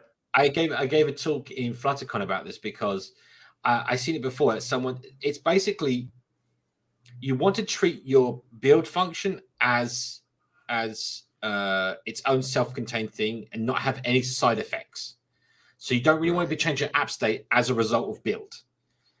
Because that just leads to problems. Because build is not called by yourself, so it's not called when you want it to be called. It's called when the platform that you're on needs to call it, and it'll be called as many times as it needs to be called, maybe more than you actually realize. So again, that can start spinning off other side effects, and you kind of get a especially when you have a large rebuild, like a whole screen change, suddenly you get like a whole sort of snowball effect happen inside your code where this causes build, that causes build, that's caused this state, that so on and so forth. And you kind of have this almost avalanche of execution that takes place, and your UI stutters because it's now doing a bunch of things. So, make sure you're modifying your state, and then your build method represents that state. That's the kind of way you want to go. But there's no reason why you can't call any function at all, but that function should be using local scope, using what's passed into the function as parameters, not really members, not really global scope that's going to change. The one that Romo was talking about, the Flutter talk I gave, which was if you call an asynchronous function, let's say you just call a function which is async during build, then it spins off an asynchronous task. Then let's say build, it hasn't finished that asynchronous task, right? It's still running. Now build gets called again, maybe before that one's finished, and you're starting another one, and it gets called again, and you start another one. Now you have something that's like train wreck of functions that are all running continued simultaneously together, all doing the same thing. And then you're wondering, why do I call the server 10 times? Right? Exactly. Yeah. Why is it? Why is it like exponentially getting called? That's exactly. You look in the debug window and you see a function was called like 1,000 times. That's so true. Right. You want to be. That's so true. Yeah. I mean, I've seen it before that people do things like a schedule microcall to get around the issue where if you call SetState, it'll tell you don't call SetState during debug. It'll throw an assert saying you're calling SetState during build. You shouldn't do this. So they go, okay, I'll schedule this for later, but it's still called for a build, which means the SetState gets called later, which calls build, which calls schedule, which calls build, which calls schedule, and you get into this lovely loop of infinite building. Which is just going to kill someone's phone, and you'll just your app will slowly die.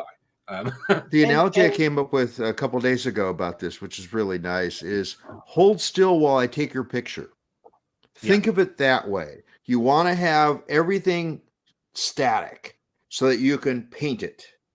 You don't want it to be changing during the paint. You don't want that to be affecting your every state. frame. So everything, every frame has to be like that. But go ahead, Daniel.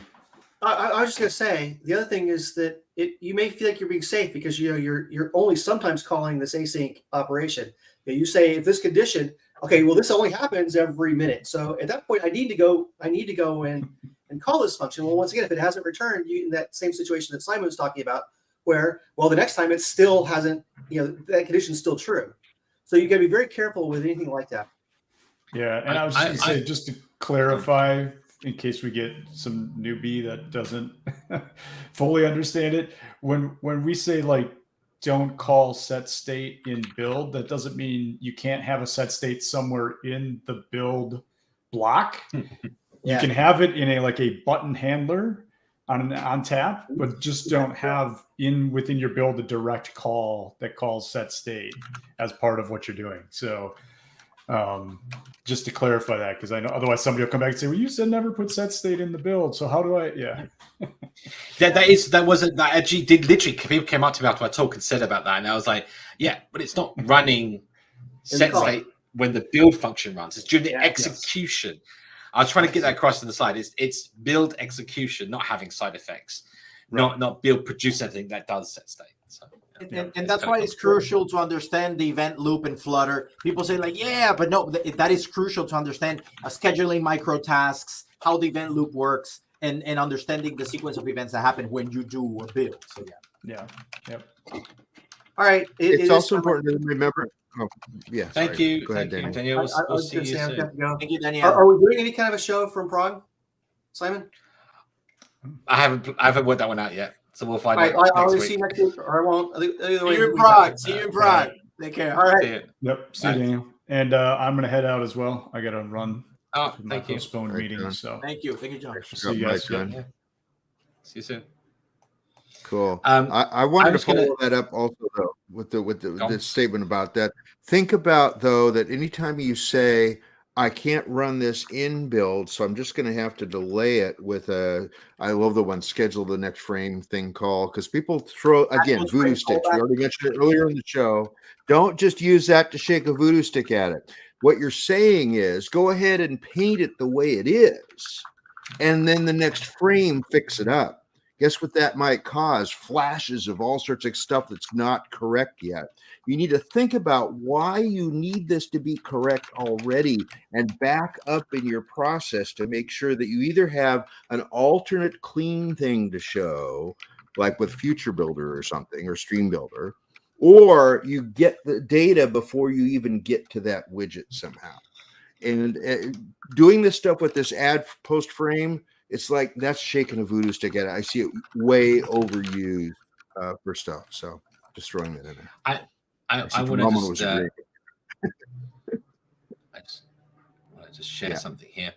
Something just reminded me, Roman just reminded me of, which is something that is underutilized, and I wanted to explain this little concept. Let me see if I can actually set this into Dart syntax. Not that made that much difference, to be fair.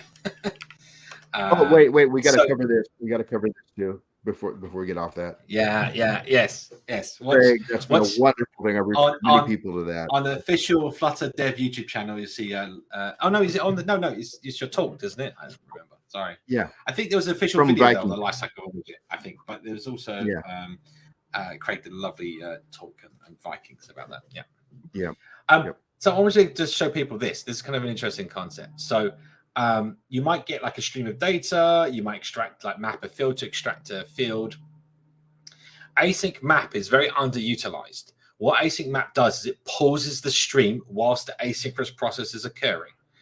Then once the asynchronous process has finished, it will then, sorry, I just realized I've been doing too much TypeScript recently, isn't it? I don't know, whatever. Once the asynchronous process is finished, then the stream resumes. So you cannot get two events coming down the stream and running two tasks simultaneously. It will guarantee that async map is finished first before the next event is being processed. And interestingly, you can also do this again, not necessarily like in this case, this might be like data and you're doing something like print data, right? Okay, whatever. But you can actually also put null here as a listener. So the end is this is a stream of void, because it returns essentially returns no value. And it means that you can actually do something where you're asynchronously processing the result of an event to change maybe state or do something, but you don't actually care about the final listenable value of the result of your asynchronous process. So that's kind of another interesting side effect that I just want to tell people about. Yeah. Oh, and Craig stepped in here also and said, yes, it's on the Flutter community channel. That's what I thought, because it's Vikings. Yeah, my bad. It's here on this very channel. Thanks, Craig. Thanks, Craig. We should know that one, shouldn't we? Yeah, damn. Yeah. Right. All right, what's next? Wow. An app having multiple screens, one after another, and we need to do some operation before pushing the next screen. Let's say change state or network call or something. What would be a better approach? I don't know. Xamarin? No. Okay. No. Wait, but I have an app with multiple screens, one after another, and we need to do some operation before pushing to the next screen. Let's say change state or network call or something. I mean, perform that operation before you go to the next screen. I think the question really is, what do you want your current screen to do whilst it's doing the network call or changing the state or do whatever it needs to do, right? And really that's like up to you. So what you probably want to do is return back some sort of, or set some disabled flag or some processing flag. And then you could then say set state, and then your UI can disable the button, disable editing the fields because you're still using them, whatever you need to do. You can actually do a will pop scope as well and disable the back button if you need to. I would shy away from that because you don't want to get the user stuck on a screen. Another thing I've done in apps before, again, probably to shy away from this, I'll read the rest of the thing, is you can wrap your entire app.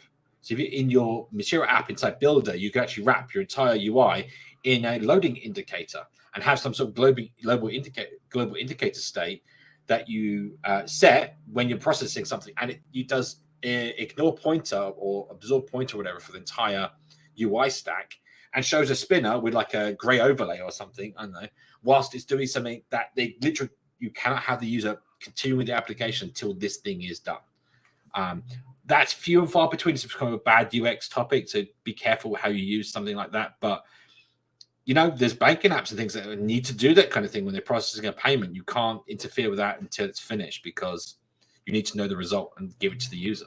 And the key is, like you mentioned, is lifting the state. If you want to share the state between two screens, and then you want to do that smooth transition from one to the other, you have to lift it up. That way, like you said, maybe you can just determine it with a flag, like, oh, I'm still loading, or the processing still going on. When you go to the next screen, you still want to read that value, and then you can proceed accordingly, as opposed to doing it while, let's say, the navigation is happening.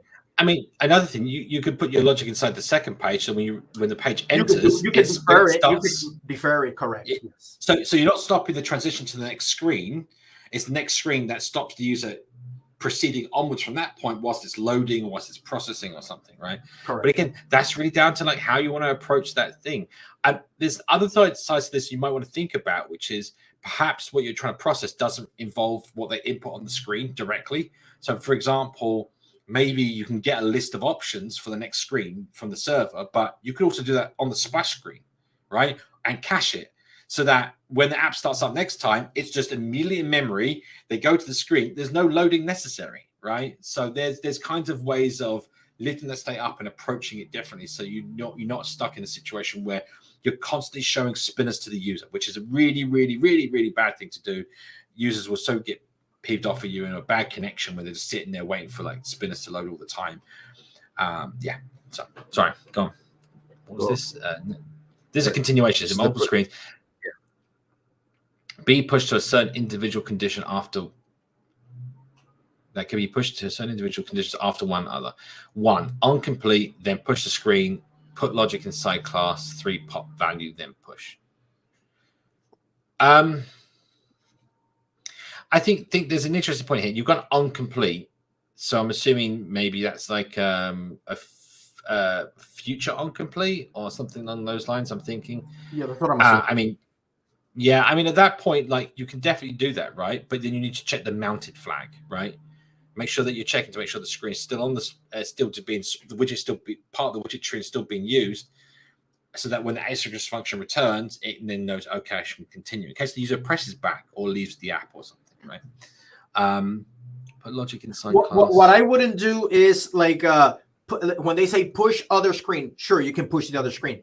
You can handle all the logic, let's say, in the first screen, but try not to pass it like via the constructor. That way you establish like a tight dependency between the two screens. You can just maybe cache that information, save it in your state, move to the other screen, and then you can pull it down. But the incomplete, I'm assuming it may be like the result of a future of some sort of a asynchronous operation.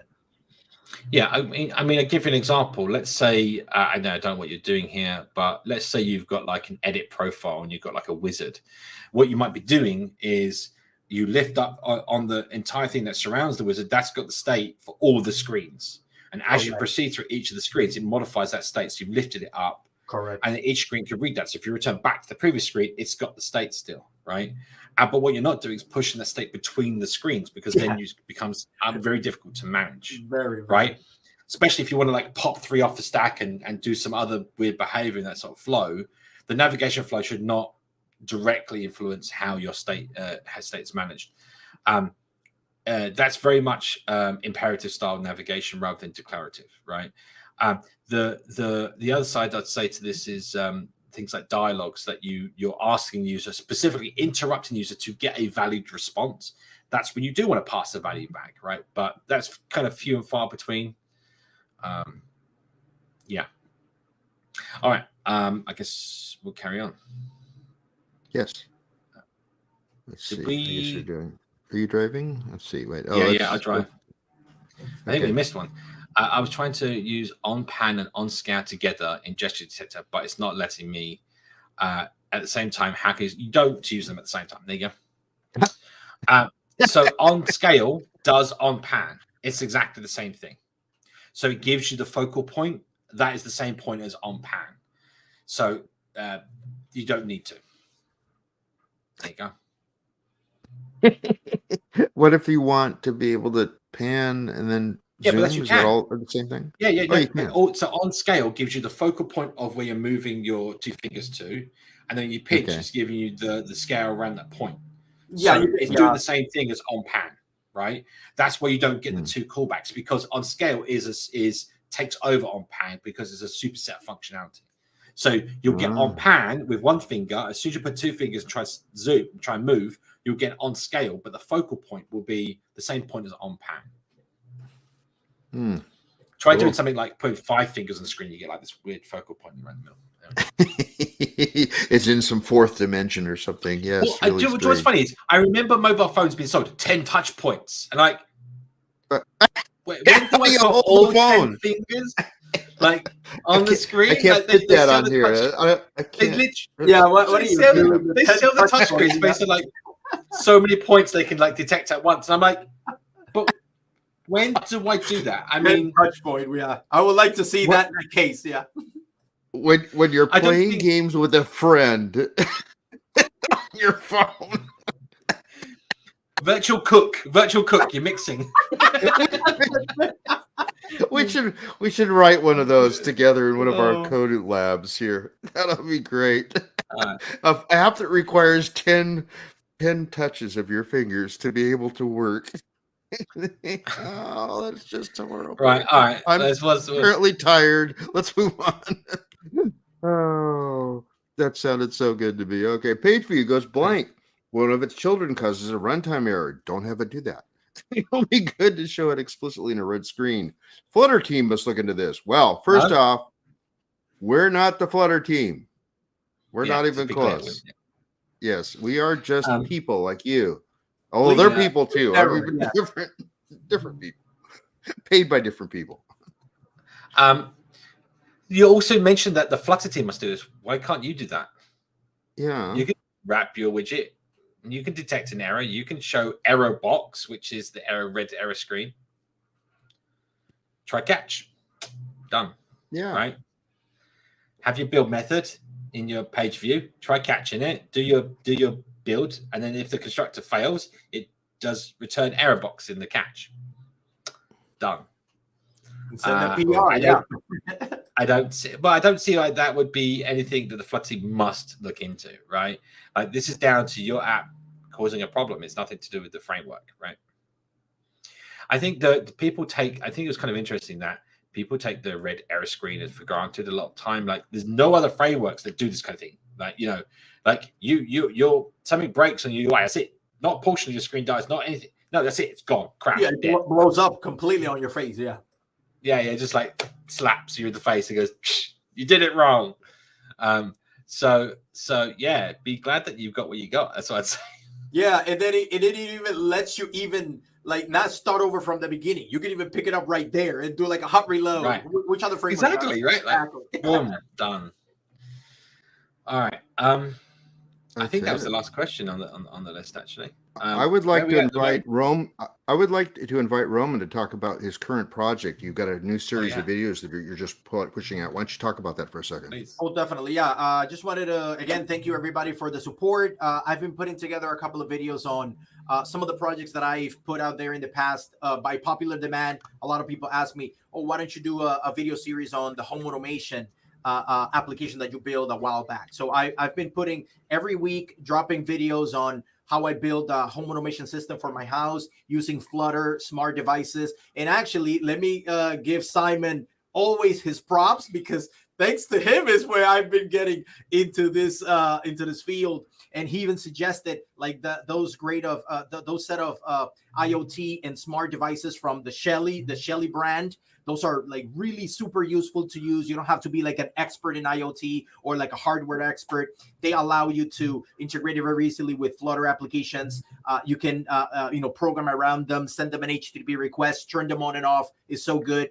I was able to build this application where I control the devices around my house. I can get information from them, control them programmatically. So it's really fun. Even for the Flutter Fire Festival, I'm actually building a couple of applications around those devices as well. So again, Simon, props to you, man. Thank you so much for again inspiring developers like myself, the rest of the community, so that we can actually push the boundaries, push the extents of Flutter to beyond mobile, desktop, and web, and building really cool things that go beyond the common needs. So yeah, thank you. I'm super jealous. I see some of your stuff, and I just don't have the time in the moment. Like I used to do that. So that was literally what I was doing, right? Like I was doing that all the time. I was pushing out every week. I was pushing out this new kind of tips and content and things and cool stuff. And like I've just literally not been able to find the time at the moment to do that. And I want to get back to doing some more of that. No, seriously. And what actually triggered that was, again, one of the sessions that you had, remember back then, about building Flutter applications for screens, like smaller screens and like e-ink, like and all of that. That was a pretty good session. But yeah, no, I mean, the great thing is that Flutter, again, the portability of Flutter, when people say like, oh, everything is built already, I don't have a reason to create something new. Oh, no, that's when I actually say, oh, there's a lot of potential out there, a lot of ways that you can explore and push the boundaries of Flutter. So yeah, a lot of cool stuff coming down the pike. I see some see some text in the chat here around perhaps the error that was happening with iOS 17 and 15, and it looks to me like apparently there's an issue that's been raised on the GitHubs. So if you're receiving this error, then I guess this is something that they're looking into. It has been identified, it's been triaged. So looks like something's happening. Yep, it's been closed. Just looking at my version. Yeah, I just built while I was off screen. I actually downloaded the iOS 17 runtime, which took a while. It was like 11 gig. Great, thank you. I really like my disk being taken up by more and more things. And built it for my iPhone 8 Plus, so that worked fine. That was running the 15.5 or whatever the latest thing is for iOS. So I know that it works on my hardware device. Now I've seen in the chat that it might not work for the emulator, though. So that's the thing. I'm going to have to test that after the show, see if that works. But yeah. But at least it works for my 2 Plus. Yeah. Bye, Craig. Yeah, bye, Craig. Thanks. Come on the show anytime. Everybody, all you smart people can come on the show anytime. I can't believe we're out of questions. This is sad. I know this is not happened in a long time. You could start live coding, Simon, and take up the next 2 hours if you want.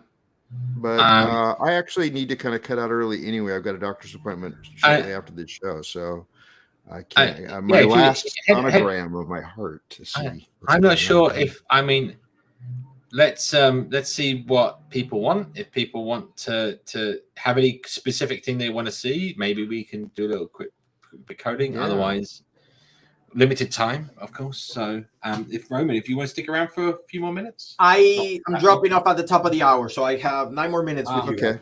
9 minutes. Okay. You have 9 minutes for the final question. Ask Roman anything. It's an ARA today. Why don't we also plug again Flutter Firebase Festival? Let me also mention again, I'm more excited for that event because I'm going to meet you in person, Simon. I've never met you in person. Have we not met in person? I've never met in person.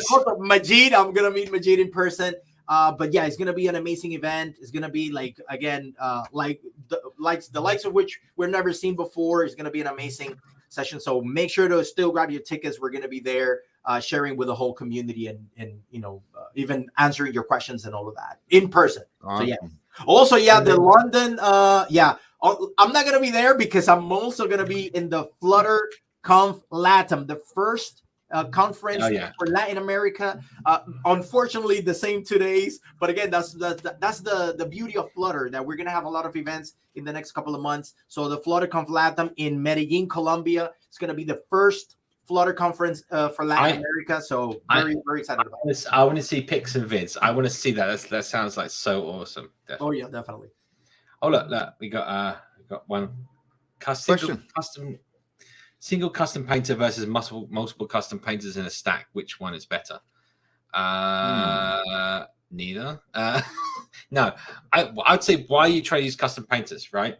That's what I'd say. Not that there's any problem with custom painters, to be honest. I just think that, what is the problem? So first of all, this is a very fine line we are asking here. So let me explain the differences. So a single custom painter is one widget. It does a paint function and it paints multiple things, right? So you give it like a list of things. But here's the but. If any one of those things changes, you have to paint all of them, right? Now, if you go down the route of multiple custom painters in the stack, and let's say maybe a dependent data for one of those paints changes, only you have to repaint one of them. That is only if they're you may have to do some like heavy logic to do the painting. I don't know, but because it's in a stack, and if each one of those elements in the stack is not wrapped in a repaint boundary, then each one contributes to the same layer, in which case they're the same displays. It will repaint the lot. But for the most part, it's a very fine line you're doing, and I don't think there's any real performance impact you're going to see one or the other for the most part. It depends on how many is really the key, right? Because I'll give an example here. Let's say I'm trying to draw an overlay on a map, and I want to put 10,000 pins on the map. I don't want 10,000 widgets of overlay of overhead to display 10,000 pins, when I can have one widget and just loop around 10,000 times to draw 10,000 pins. But that again depends on how you structure your code, right? So let me add something to that, Simon. I was building a while back. I built a game, like a marker dots game, and then you use your finger to actually draw the lines, and then the screen has a bunch of other widgets to it. The way that I did it is I isolated the custom painter only for the touch events. That way all the lines get just redrawn within that single widget, as opposed to then keeping it within a stack, because then it's going to start rebuilding all the other ones that don't have anything to do with it. So my suggestion to you would be like to Subramanian, encapsulate that custom painter logic within its own widget. That way all the painting happens within that one, and then you can replicate that same widget multiple times if you try, but that at least that widget will encapsulate all the painting that is required. I'd also suggest that you look at the extra parameters.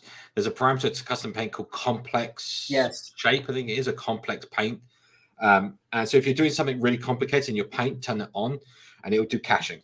So this could be some help there. Or doesn't do caching to make it more optimal. There's a point at which caching paint becomes suboptimal. So anyway, the key point about all these takeaways is you've got all these options available to you. Don't early optimize. Run your code. if you then get performance problems, work out how you can optimize, and then measure. Use the tooling for performance checks to ensure that that you're making a difference in the right direction. All right, what's next? We got a couple more questions. Why not? Yeah, we did. How can I use photo filters inside a widget mask? Widget mask is package. So you're saying you've got photo filters package, you've got widget mask package. You're saying, how do I use them together? I've never used either package, so I couldn't tell you directly. But I can go take follow the instructions. Follow the readmes. The problem here is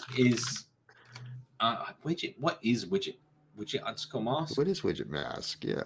Why is it a package? A widget that I know. I was going to say you can do that built into Flutter as a standard widget. Yeah, it's a core widget. Yeah. Yeah. Maybe it's a wrapper for the port wrapper. It could be weird. I don't know. I mean, now I want to look at it.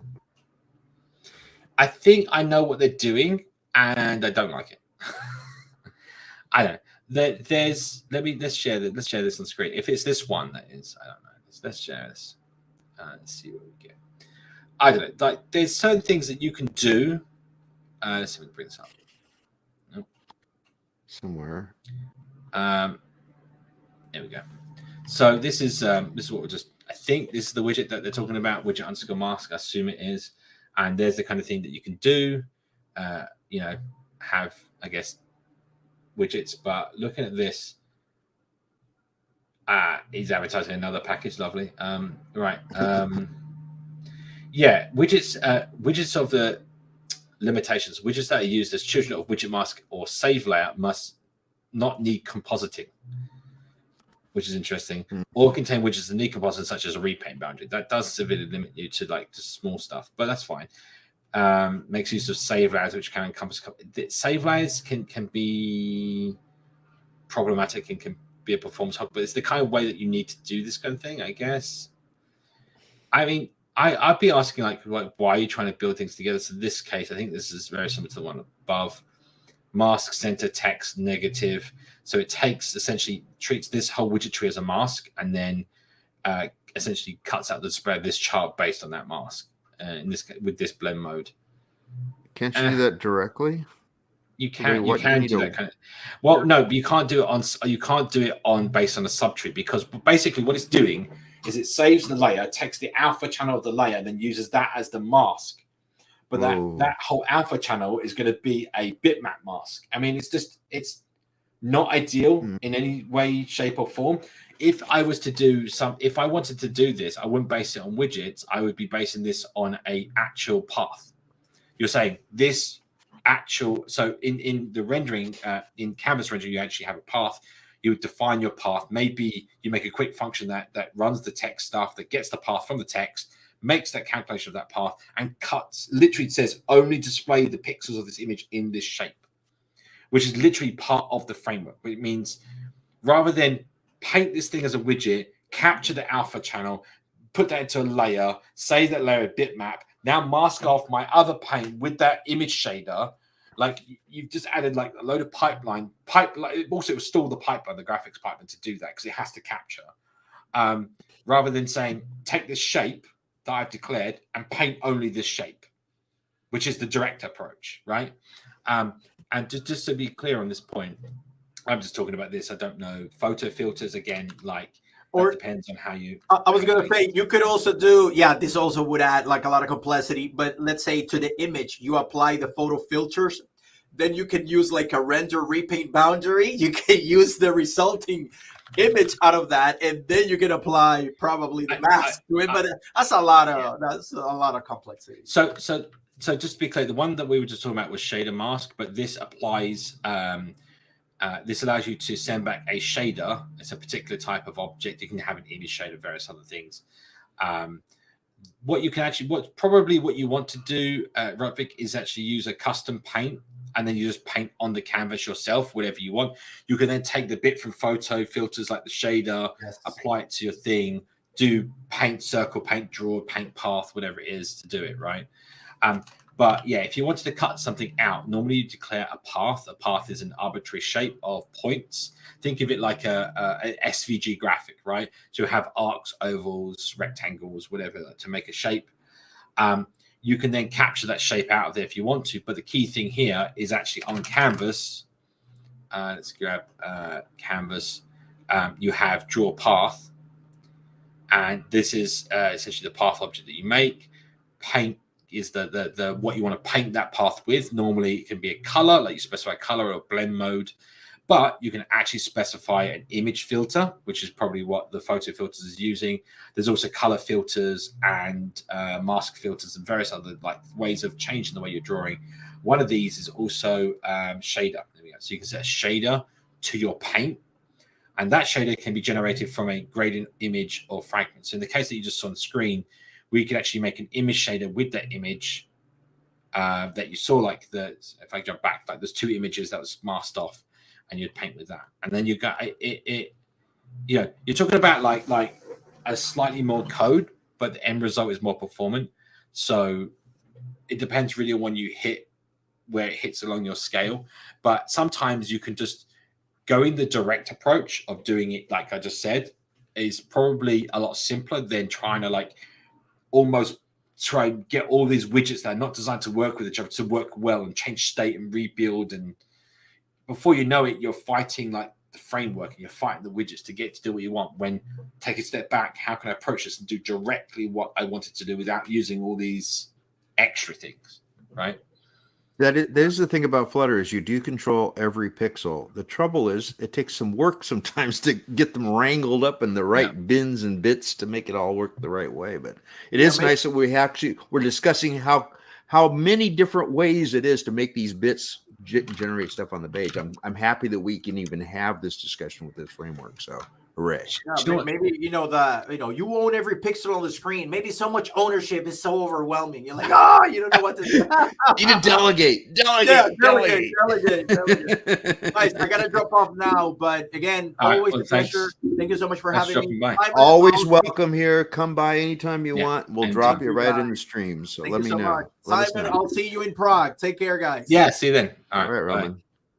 Cool. And I've got to drop pretty soon, so we're going to have to probably just wrap questions we've got. That's pretty much it. So what we see on the screen, we'll take those and wrap up, I guess. Unless you want to put on your own, Simon. No. I think we'll call it. Someone did mention there's a Flutter issue somebody wanted. Yeah, I'm trying this one. This one. 73943. I don't even know what the issue is. Let me go find the issue. Crashlytics shows this crash. Wow. Maybe you faced it and not realized. Yes. 73943. That's hang on. 73943. Is it this one? This doesn't say Crashlytics. Have you ever faced this issue? Sometimes it shows this. Oh, he means that he's finding this error in Crashlytics. Yes, this is perfectly valid. So this means that there's no libflutter.so is part of your deployed package on Android, and it probably means that it's trying to be run on a device that you don't have the native support for it. Flutter supports like ARM64, x86, x64 on Android. It does not. I don't think it no longer supports ARM32. So if you try and run your app on an ARM32 device, it will just throw this error, which is they can't find libflutter because there's no ARM32 version of libflutter that's been shipped anymore. I think it's that. But to be honest, they're old devices. It's probably a case that you need to exclude the ABI inside your Gradle configuration. But again, in this case, this is saying for x86 build. But this could just be that, again, they're producing the x86 one, and then some device they're trying to install it to is ARM, which means you would see this error, right? Follow the steps in your repository.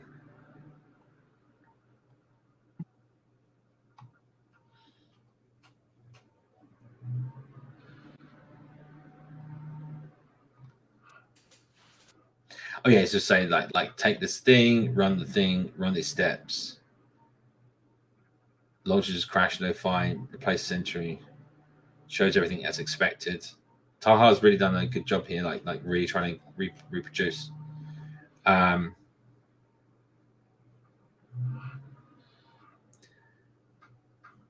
Yeah, I think it really depends on the device you're running this stuff on. Yeah, there's your 4 API. So there is ARM32 there. Or was I thinking of ARM32 on iOS? I think it's not supported anymore. I forget. But well, if it's linking with Java, it must be an Android app, right? Not an iOS app. There's no Java on iOS side, is there? I don't think so.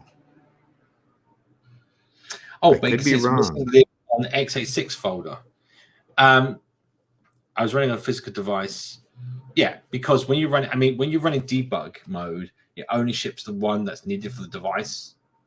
It only builds the one needed for the device that you're debugging against. Whereas a release build is supposed to build all of them and deploy all of them. No issues as expected. It's not limited to debug, it says.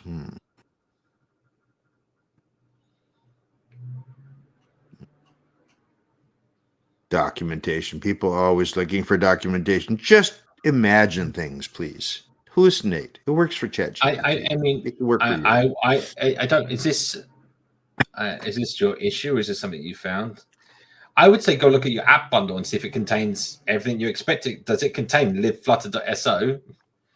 You know,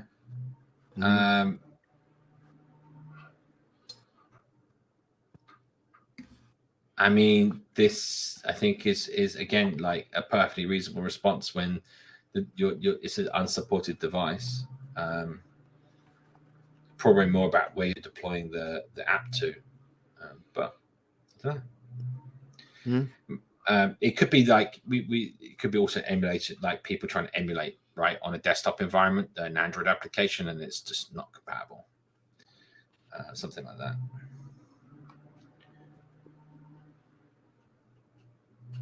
Even somebody else has put NDK filters and still experiencing it. 2.5. Oh look, what's this? Do not add x86 to this list, and we show no plugins. No plugins create an x86 folder. Okay, so someone suggested that as a fix.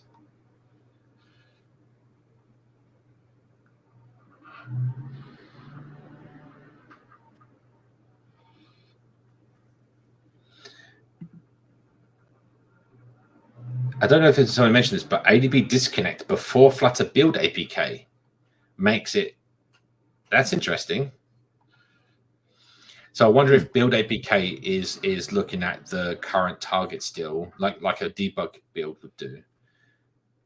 And since you do an ADB disconnect, it's then not building just for one type of device like x86, and actually building for all of them.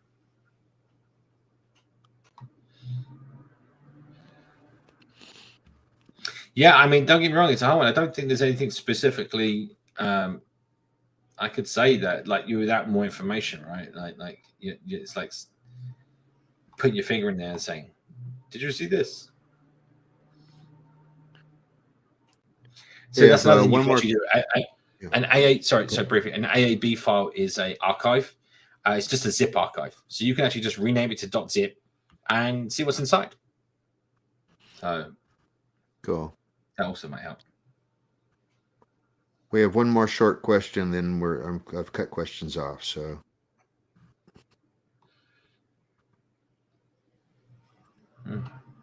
okay. One more short question. It's actually a follow-up to the previous stuff. So, if you're building an asteroid game, what's probably the most efficient way to do that in terms of thinking about layers? And I'm rebuilding asteroid and spaceship every frame based on game loop with change notified. Does it matter to have more than one custom painter here? I mean, if you're doing asteroids game, it's pretty straightforward. There's different ways you can approach this topic, right? So let me be clear about this. if you were to have a widget for each asteroid and for the player, that's perfectly valid. And what you've now got is you control it at a widget level, which means you rebuild when you want to update that state. And maybe they have like each asteroid has a angle, an X and a Y. That's a completely valid approach. When it comes to painting the UI, it will reuse the previous render objects that were there. The output is still a display list of operations. But what you've done is you've simplified your approach, right? But when it comes to something that maybe like an asteroids game where you're actually performing all the logic, you don't need the widget layer to do any sort of layout. It doesn't have to do anything for you. When it comes to like making a game, at that point, well, you're better off probably doing that positional logic yourself, having a few classes and just drawing them in a single custom painter, simplifying your approach and not having to have all these other layers of abstraction getting in the way maybe of your game. For the most part, yeah, I think that's probably, having one custom painter just works fine. It really just does depend. Like, you're still going to have to draw everything on every frame. You can optimize, as I said, you can optimize that where let's say you had a custom paint, or it doesn't have to be a custom paint, but like a widget for each asteroid, let's say. You can have them in essentially like a repaint boundary, so that when your screen repaints, only that one thing that's moving gets repainted, and then the rest is composited together. This is a follow on here. It's a coding task I was told to complete a few weeks back. Mean, I think, sorry about that, but I think I'd say it's more probably the expectation is not about performance. The expectation is making Asteroids game, right? Asteroids is a known thing. It's an arcade game. It's pretty straightforward. And I think it's about, can you make the logic? Can you make it repaint? In which case, I would have done with a custom painter and just draw the path. Yeah, well, that's fine. But yeah, you just draw a custom paint with draw path, right? Like lines. I hate tests that say this. I think you're not testing the person's knowledge of the ecosystem. They're going to be using packages when they're coming into your organization by the time they're there. So I think these kinds of artificial tests are a little weird, where they say, don't use this, don't use that. And it's like, but those are the best ways to do things. Why are you making me reinvent multiplication as repeated addition? That's my usual catchphrase for that. It's silly. But people say that, so that's the way it is. Bosses do what they want to do. They're the ones with the money. They're the ones we have to report to. So yeah. Well. Anyway, I think that's through the queue. Yeah, it is. Yeah, I was gonna say. I just remind myself that I remember building an Asteroids game on my ZX Spectrum. I was so proud of myself when I got the Asteroids going from one side of the screen and coming in the other side. Nice. A little bit of wrapping there. It's always the basic things, right? Okay.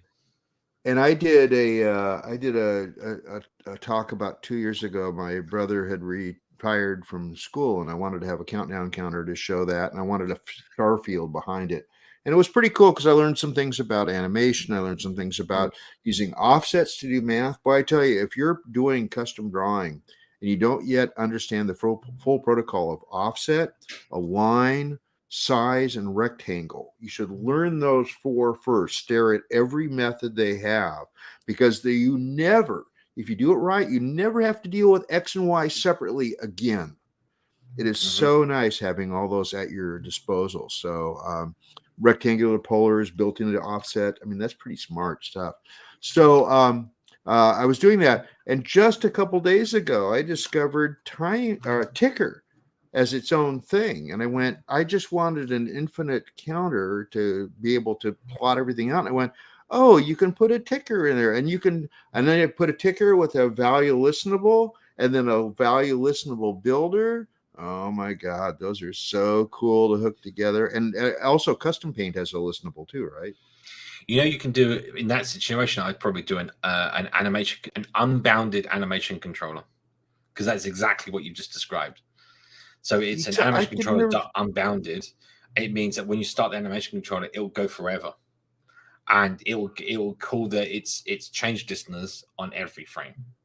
But the key thing is it hooks into the ticker mode framework. So if you want to pause it, you can pause it. And yeah. Okay, maybe I don't want to put out. I was just about to put out a show talking about, or put out a quick bit about using ticker and using with value listenable. But you say if animation unbounded is the one. I mean, an animation control is a listenable. It does the same thing. You can get the value. It thinks it's actually a value listenable. So. Yeah. Well, I was thinking about just having one ticker at a global level though that is a listenable, so I don't have to like dispose it anywhere. I just know I'm going to let it run to the end of the program.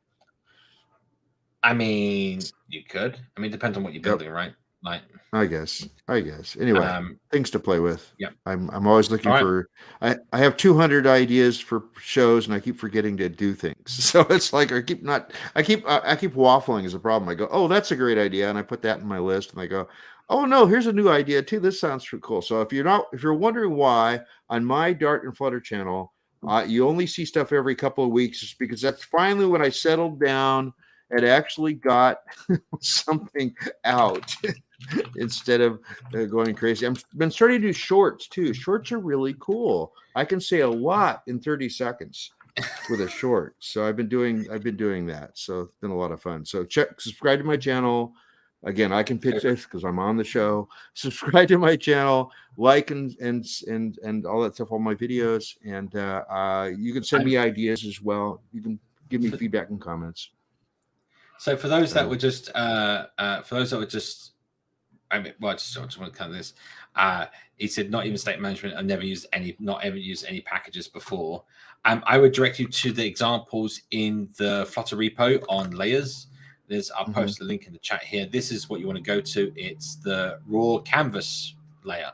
Literally, it's one function, and you can do an entire Asteroids game just like that in one function. Wouldn't be like.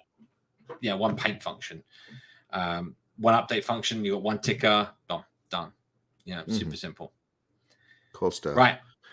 Well, this has been a great show. Thank you for inviting me back again. And again, to all of us that weren't here at the beginning of this show, go back and rewind it and watch the whole thing because we did some good stuff at the beginning. But anyway, I won't be here. I'm going into surgery next Tuesday.